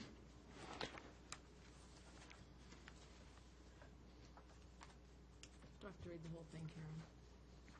You could, Okay. I make a motion for Resolution 2016-011, resolution of the Town of Haymarket, Town Council to appoint an acting town manager. Whereas Section 1, subsection 19 of the Town Charter permits the Town Council in its discretion to appoint a business manager for the town, and Virginia Code 15.2-1536 permits each locality in its discretion to appoint a chief administrative officer. And whereas the Haymarket Town Code delegates certain duties to the town manager, including duties contained in Town Code 15-5, 15-9, 15-13, 15-15, 18-38, 22-4, 46-92, 54-208, 54-209, 54-213, 54-216, and 54-218 through 54-221. And whereas there is a vacancy in the office of town manager that the town council expects to fill on a permanent basis after advertising the position and interviewing candidates, but there is an immediate need for a town manager to perform the duties set out in the town code and the job description for the town manager. Now therefore be it resolved by the council of the town of Haymarket, meeting in regular session this 5th day of July, 2016, that the council does hereby appoint David Leake as its acting town manager until further action of the council. Done this 5th day of July, 2016. We have a motion on the floor. Second. Second by Councilman Morris. Discussion on the motion. Roll call vote, please. Morris. Yes. Cole. Yes. Edwards. Yes. Leak. Yes. Costello. Aye. Yes. All right, and moving on, we have town manager job description. We had our last one vetted through legal and just made a couple changes there, as we all have the red and blue lined version. And I had a couple. questions or thoughts? Yes. And the move that the town council adopt the revised town manager description incorporating the recommended amendments by the town attorney. I'll second. Second for discussion. Ms. Edwards, you have some? I do. Yeah, okay. Under the employer overview on page 57, the correct term is the Journey Through Hallowed Ground National Heritage Area, as opposed to regional tourist attraction. So can we change that? I mean, it's just, it's proper name for the.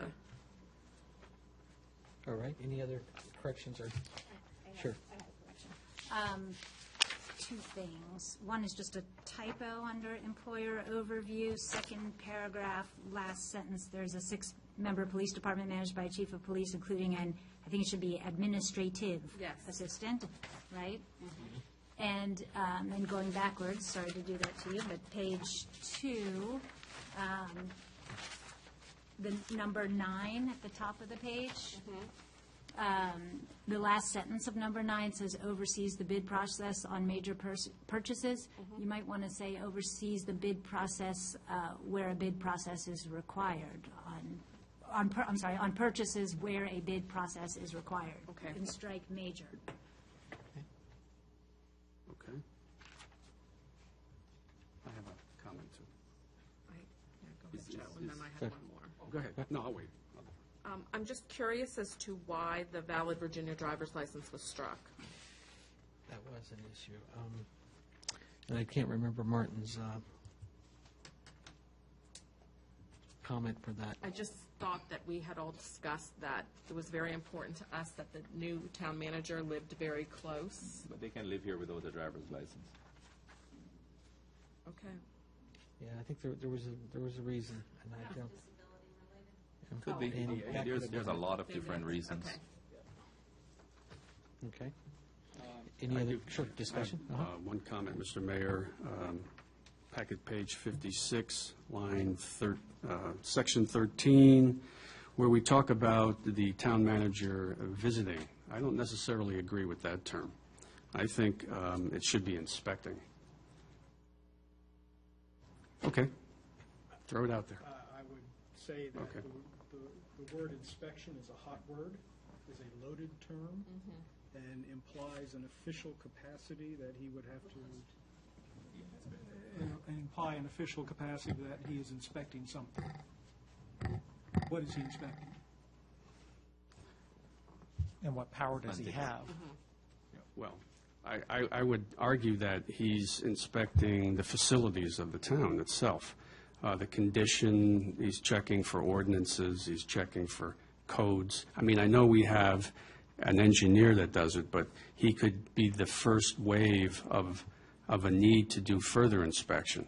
So what I was trying to say in that comment, or that line, was that he would be the eyes and ears and would find issues and then pass it along to those necessary or qualified to do the inspections. But the term visit could cover that too. Could be that first line of communication. I agree, with it's a them. hot Yeah, I word kind that could convey or could be misconstrued. And our legal thoughts or comments on that? I mean, I think, to me, inspect has a connotation that, that there may be a duty with an inspection to be looking for something or find something that you'd be under a duty to find as an inspector. So if you're, I guess the question is, what do you intend? Do you mean visit? I think, what was the intent? I think the intent was for, I think the intent was a friendly visit to just Well, no. talk to people and understand their needs and have them talk to you honestly and not be defensive Well, if they think you're inspecting them. all right. Councilman Passanelli. well, I think it's essentially to raise a red flag. Yes, to talk to residents and businesses in town, absolutely. But also to identify issues for repair, maintenance that have been overlooked. That's where I was coming from with the concept of inspection. Yeah, I think you have both concepts in here, so you could perhaps use both words, because you have, on a regular basis, visits town facilities, businesses, and residents, and meets with visitors to assess customer service effectiveness. I mean, I'm not sure I understand that, but then there's an and to ascertain the status and condition of public and private assets. That, to me, connotes more the inspect. Okay. So maybe if the intent is to have both those things, you could use inspect in conjunction with that latter part. But you might want, I don't know what the assess customer service effectiveness. I'll defer to my friends who have a little agita over the word, and I'm okay with 30 this. years of government service here, words are important. True. Yeah. Yep. So Okay. I also have a question about on a regular basis. Once a year? Yeah. As long as he does it once a year, that's regular? No. Well, I think that's a good question. However, this is more of a general job description. I think when you deal with the specifics, you deal in the goals and objectives when you do your performance evaluation and performance review. As long as we state to him what we deem. What the regular expectations basis, are. yes. Yeah, and I think that's where you get this as the guideline, but then you have follow-up guidelines that we would give. I don't want to surprise the guy later, or gal, and say, yeah, you didn't see him, and then he or she would say, well, you never told me. It was once a month. Right. So, So, Jim, have you covered this, or at least by the, what we're adding? So I think we need probably a friendly amendment to the revisions, and then the second also. I will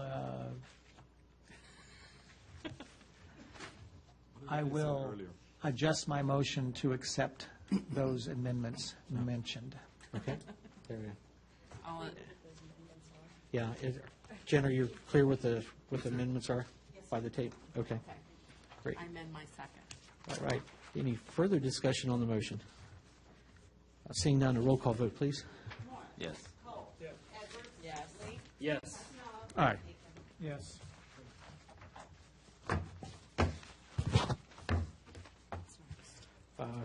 Next one is our Council Code of Ethics and Standards.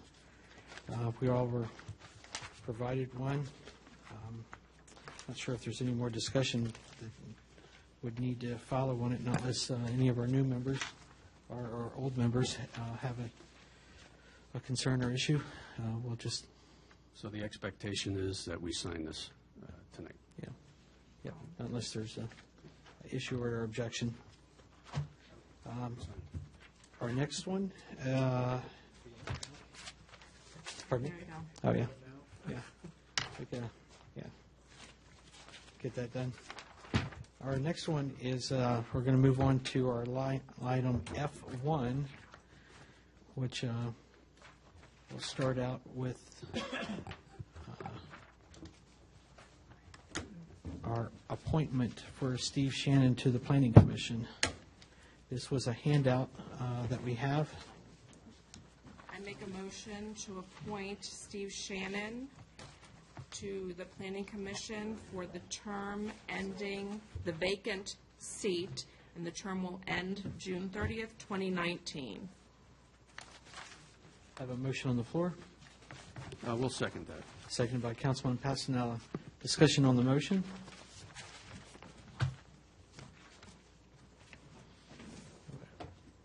All in favor, say aye. Aye. Anyone opposed? Motion carries. Welcome, Steve. Welcome See aboard. you tomorrow. Yep. See you tomorrow. Make sure we update all the information for Steve on their website and all the neat things that come along with that. There again, we sincerely appreciate you volunteering. Great. Our next item is our appointment of vice mayor, and at this time, I'll open the floor for nominations for our vice mayor. I make a motion to nominate Joe Passanello for vice mayor. Okay. I second. We have a second on a nomination. Further nominations I from make the a floor. motion to nominate Chris Morris. Okay. All right. And they're going to, the motions don't have to be seconded for nominations. But, yeah, there you go. Well, only when we come to vote. I was about to say, you can only have one at a time. Yeah, we go by, we open the floor for nominations, we close the floor for nominations, then we call for votes based on the nominations as they come in, so, yeah. So, floor still open for any further nominations? All right, at this time, I'm going to go ahead and close the floor for nominations, and we'll call for a vote for our first nomination, which would be, Mr. Mayor, yes, sir. could we hear from the candidates? Well, we absolutely could, okay. Yeah. From the candidates. I'll start with the left here. I would, it would be an honor for me to serve in the capacity as vice mayor. Steve, thank you for the nomination, and thank you for the vote of confidence from the rest of my colleagues. All right. Councilman Passanella. Well said, Chris. I actually think anybody on this council could be the vice mayor, but I do really appreciate the fact for the nomination, and I'm honored by that, and if elected, I will serve. Okay. So thank you. Right. Let me just say, it's a scary job. You were there. Someone, done it before. someone being a previous vice mayor. He's seen our current vice mayor. Yeah. He's imposing. He's imposing. All right, so we'll go ahead and call for a vote for the first nomination, which would be Joe Passanella. A roll call vote, please. Yes. Cole. Yes. Edwards. Yes. Lee. Yes. Passanello. Aye. Aiken. Yes. All right, well, I think, there we go. All right. Just happens. Yeah, that is the way it goes, correct? Yep, all right. Yep. Yeah. No, Well, I don't know if that's the way it I'm go- good I've right never now. seen it go that way. Right? Well, that's smoothly. Again, thank you all. I appreciate, I think Steve made a good comment there, that, the fact that we have such good talent up here. It surely makes this job easy, as being a chair for this council and previous council as well. does the vice mayor get to make a statement? I'm only kidding. Okay. Might actually take some time off now. Yeah. I'm concerned about a coup. That's right. Okay. We have now, our next item is appointment of our ARB liaison to the council. So do we have any considerations? Someone that would like to continue or to actively serve for our ARB liaison? I think everybody's looking one way. Thanks. Yeah. Follow the eyes. Yeah, follow the eyes. Yeah. That's Bless you. EYE and AYE. It's fine. Yeah. I'm okay to keep doing it. Yeah. Except you. Yeah. I'll make a motion to appoint Susan Edwards as ARB liaison. Second. Okay, motion and second discussion. We'll go, all in favor, say aye. Aye. Anyone opposed? All right, unanimous. Oh, thank you. PC liaison. Yeah, yeah. Oh, we had one already. Right. Well, we do have a, He's sitting in that chair. yeah, yeah. I make a motion to appoint Connor Leak as the Planning Commission liaison. Second. Okay, motion's been seconded by Councilman Cole. Discussion on the motion. All in favor, say aye. Aye. Opposed? Unanimous. Great. All right. Moving on. Dominion Virginia Power update. Councilman Passanel, you want to, I believe our last, the hearings were concluded. We have now a August, either 4th comes to mind, deadline for final submission to arguments. Okay, so here's where we are. They had the hearing last month in Richmond, and there was 2 days of testimony. Surprisingly for me, and I guess I misunderstood the process, was that it was again in front of the hearing examiner. It wasn't in front of the commissioners. What happens is the hearing examiner concludes his part of the process in August, where they come back for final comments. But prior to that, I'll just step back and say that the transcripts of the 2-day hearing in June will be posted, and that's something we're going to want to take a look at to see if there's anything in there that we need to address. I'll leave it at that for now. So in August, I believe it is August 4th, final statements by the respondents will be made, and then the hearing examiner puts together the whole package, and he brings it up to the commissioners, 3 commissioners. And then sometime after that, they do their deliberations, and a decision will be made. So right now, it appears to be 66. The crux of the matter is, will it be underground or above ground? So we'll just have to wait and see. Questions? Anybody down there? Down there where? Yeah. The last update that I got was that it was very definite that this was a one customer. Yes. So how do we stand with that? That they thought the customer should pay, even the independent? I think the best thing to do, instead of trying to answer that, Okay. is to take a look at the transcripts. Okay. Apparently, DVP refuted that. I'm not sure exactly how they did that, but there was some refutation in their arguments. They did kind of disparage the community up here by calling us those people.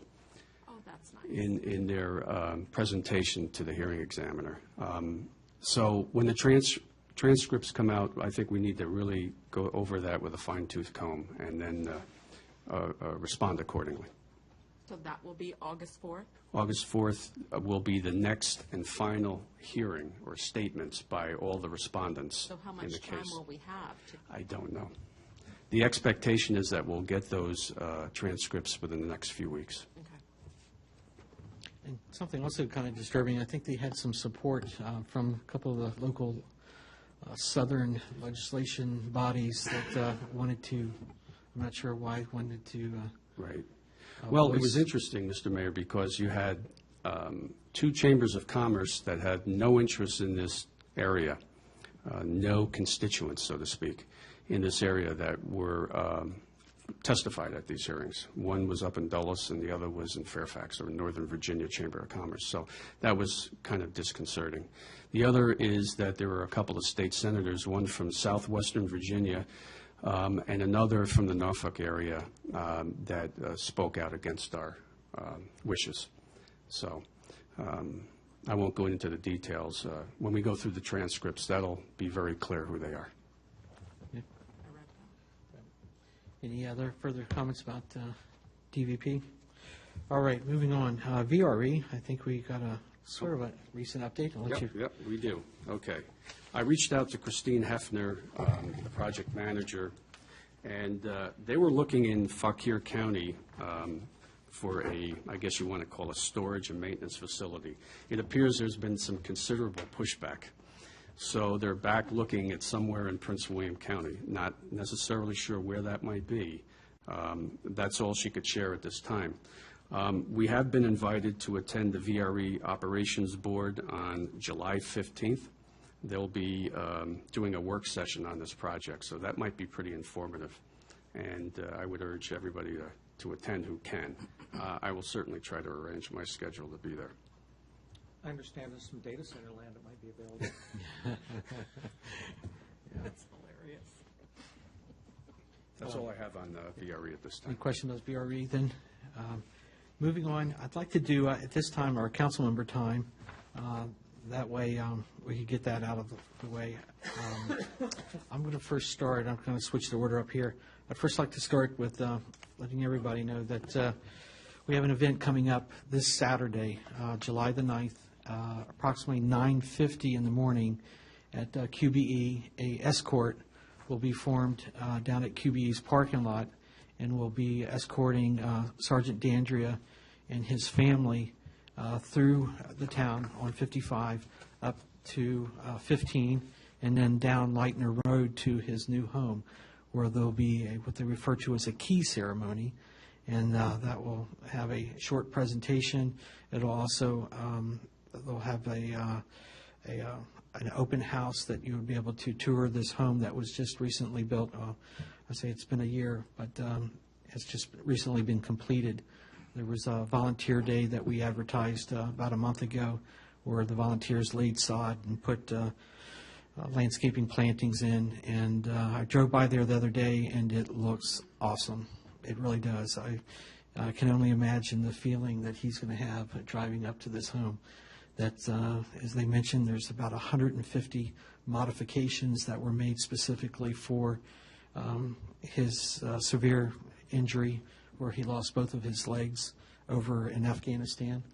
And we're going to be really trying to put the word out, to have people line our streets with flags and people for this coming Saturday as he drives through the town and on his way to his new home. Another point of interest is Grace Church. We heard from them of Gainesville, and they've taken on our volunteer project of putting together our park benches, and they're ready benches and picnic tables. So they're ready to do that. We've got those right now currently stored and ready for putting those out in our grass areas at our new park there. Other than that, it's been a busy past couple of weeks, but everything else has been going good. I thank staff for keeping my head above water, as we go through this process. But so going around the table here, it looks like Connor Leak, you'll be the next one for council member time. If you have I want to anything. thank Marchant and Joe, as well as Mayor, for going up and doing Mr. Cottle's last wishes before he left the town council and getting rid of those sheds. And Chris, thank you, Chris, as well. That was just an afterthought. You weren't there when I was there, so I didn't see started it. that project. Well, sir, thank you for starting the project. And also Mayor and Joe for getting the shrubs out, and then We Joe. had a lot of fun. We had a lot of fun. Oh, yeah. Mr. Morris, I know you were there. Mr. Aiken, I know you were there as well. So thank you for doing that. I believe Joe spoke with the owners today, and they were just ecstatic with how it looks and very thankful for our outreach. Also, thoughts and prayers are with Thomas and his family. as they're going through this hard time, and I know that we all can put some thoughts and prayers for them, and I'm sure that we can do something for them. Yep. And then lastly, thank you to town staff for the health and fitness fair that was put on. It was just an outstanding event, first annual one, and I know many more will come. And I know we're really excited on it. And lastly, Washington Street Realty, who I'm affiliated with, as well as a realtor that I'm affiliated with, Suzanne Leak, as well as we're looking to partner with the town in doing a 5K run sometime in September, October, for Mr. Swinford to help raise money for them. So we're in the very early stages of it. We talked with the running store. It's something that we're looking to do, but just wanting hopefully to have the town's support and backing on that as we go forward. All right. Is that the one that the mayor is leading? Yeah. Wow, there you go. Yeah. I'll wait for you. Okay. Yeah. All right. John Cole, Councilman Cole, welcome back, sir. Thank you. Yeah. Thank you. It's nice to be back. I wish I had as much knowledge as our other new member, but he had an inside scoop. So it's all right. And that's a good thing. So thank you all very much for having patience with me, and it's nice to be working here. Yeah. Well, good. Well, we're glad to have you. Mr. Aiken. Just some words of wisdom for Joe. Oh, boy. I hand off the vice mayorship to you. I know it's in good hands, but most importantly, now it's your turn to try to follow David and make sure he stays in the straight and narrow. You have your hands full, so good luck. All right. Councilman Edwards. I would like to thank David for all his hard work and the staff. I know the staff has been working like crazy with the end of the fiscal year and everything that's been going on with the Copper Cricket, and you guys have done a lot of work, and it shows. But we'll get there. It's just the first step, and, we'll keep moving on. But thanks for all your hard work, ladies and gentlemen, and the staff, because it really is helpful to us to know that we can count on you. So we appreciate that. Councilman Morse. Thank you, sir. I just want to echo what Susan said. It's been a great 2 years, so I'm looking forward to the next 2. So thank you. Good. Councilman Passanello. This feels like the first day of school, doesn't it? It really does. I want to congratulate Steve and welcome him. I think you're going to be a great addition. You've got a lot of background and things that we need, a lot of analysis and critical thinking, so congratulations. John and Connor, it's great to have you guys. Welcome aboard. I think it's wonderful, and don't be afraid to speak up. It won't take long. Yeah, next meeting. Steve, thank you for being the vice mayor. Appreciate your words of wisdom, and I'll take them to heart. But I just want to say, as far as the team-building effort, we're not always going to agree, but, I'm glad to see that we're all signing the ethics. We had some issues previously, not with the council, but with other members, and I think it's critical to the community that we show that we're all in it together. And I'm looking forward to the retreat on July 21st. I think that's going to be a very good team-building effort, and I just wanted to share that. And that's about it for tonight, other than one other minor thing. I would like to have a real serious discussion about traffic calming in town. Unfortunately, Holly left, so I didn't have an opportunity to raise it. But, relative to the issue with the doggy daycare, I'm just wondering what type of static rather than dynamic kind of traffic signaling can be done that can provide improvements in traffic flow. So that's going to be important, and I look forward to having that discussion. Thank you. I have couple final thoughts or comments. One other person I want to recognize is Kathy Passanello for being out there volunteering, doing the planters, if everybody noticed, with her and her husband going through there, helping out with all these different projects out there. Thank you for your volunteering. Two businesses one has opened, Cookies and Cream, as we know. We've taken something and went on warp speed to make this happen, and actually now generating meals tax for the town. If you haven't gone over there, they've had lines out the door. What a great idea, and great how local government can make something happen very quickly, and look at the positive benefit that we're getting. Copper Cricket is about ready to open. It's if you haven't been by to see, we kind of did that building facing or new siding, definitely giving them a chance to really make this a successful business that was previous, as they were employees of the very thing. I think we're going to wish them the most success in having them new tenants in our building and help support them. They do sit back in a little awkward corner there, but hopefully by getting the word out, and I think people will find them quickly. So two great businesses that have just now started, so that's good. It's good stuff. We'll have the attorney take us into executive session here with other issues that we have to discuss.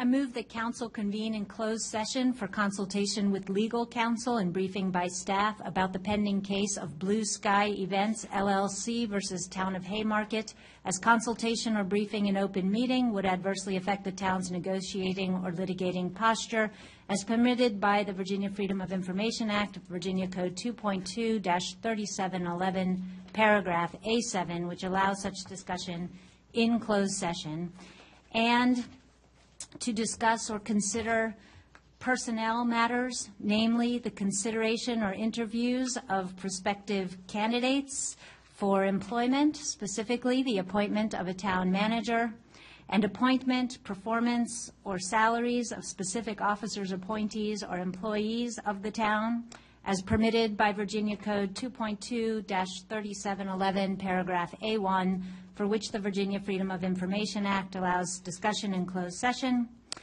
and discussion or consideration of the disposition of publicly held real property, specifically leases at 15026 Washington Street and 15000 Washington Street, where discussion in an open meeting would adversely affect the bargaining position or negotiating strategy of the town, as permitted by Virginia Code 2.2-3711, paragraph A3, for which the Virginia Freedom of Information Act permits discussion in closed session, and for discussion of the award of a public contract involving the expenditure of public funds, in particular the town's landscaping contract, including discussion of the terms or scope of such contract, where discussion in an open session would adversely affect the bargaining position or negotiating strategy of the town, as permitted by Virginia Code 2.2-3711A29, for which the Virginia Freedom of Information Act allows such discussion in closed session.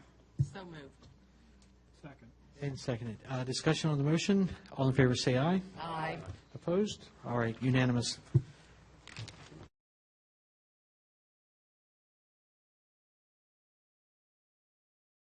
To award the, okay. All right, we're going to go ahead and bring the meeting back into order, and we'll have the I want citizens. our attorney bring us back into order. I move that council certify that in the closed session just concluded, nothing was discussed except the matter specifically identified in the motion to convene in closed session and lawfully permitted to be discussed under the provisions of the Virginia Freedom of Information Act cited in that motion. So moved. Second. Well, go ahead, Jen, you can just call the names. Yeah. Yes. Yes. Yes. Yes. Yes. Yes. Yes. All right. We have some directives and motions. Go ahead. Excellent. I make a motion to award the contract for landscaping to Premier Landscape and move as directed with Blue Sky. No, wait, we have to do, don't we have to do a second? Yeah, that's One out right. of We'll one. do the first one. You want? For Premier Landscaping. Second by Councilman Aiken. Yeah, I know. I had to think there for a second. Discussion on the motion. Roll call vote, please. Yes. Yes. Yes. Yes. Aye. Great, okay. I make a motion to move as directed with Blue Sky Events. Yeah, Yes. that's right, that's great, okay. Second. Second, discussion on the motion. All in favor, say aye. Aye. Opposed? Unanimous? Okay. Make a motion to move as directed for personnel matters. Second. Discussion on the motion. All in favor, say aye. Aye. Unanimous? Okay. We got All them right. all. Yep. And one more. And I make a motion to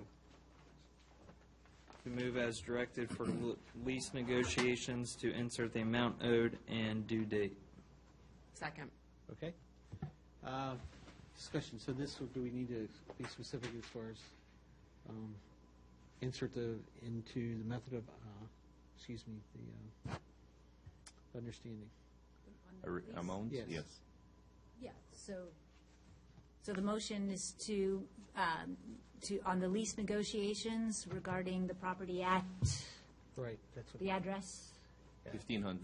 15000 Washington Street, to insert the amount owed and the date due in the memorandum of understanding. Okay, so we'll take that as a. and Second is fine. Amended. Okay. Roll call vote, please. Morris.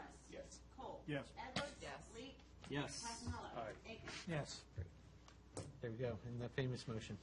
Motion we adjourn. There you go. Second. All in favor? Aye. All right, thank you all. As a matter of point,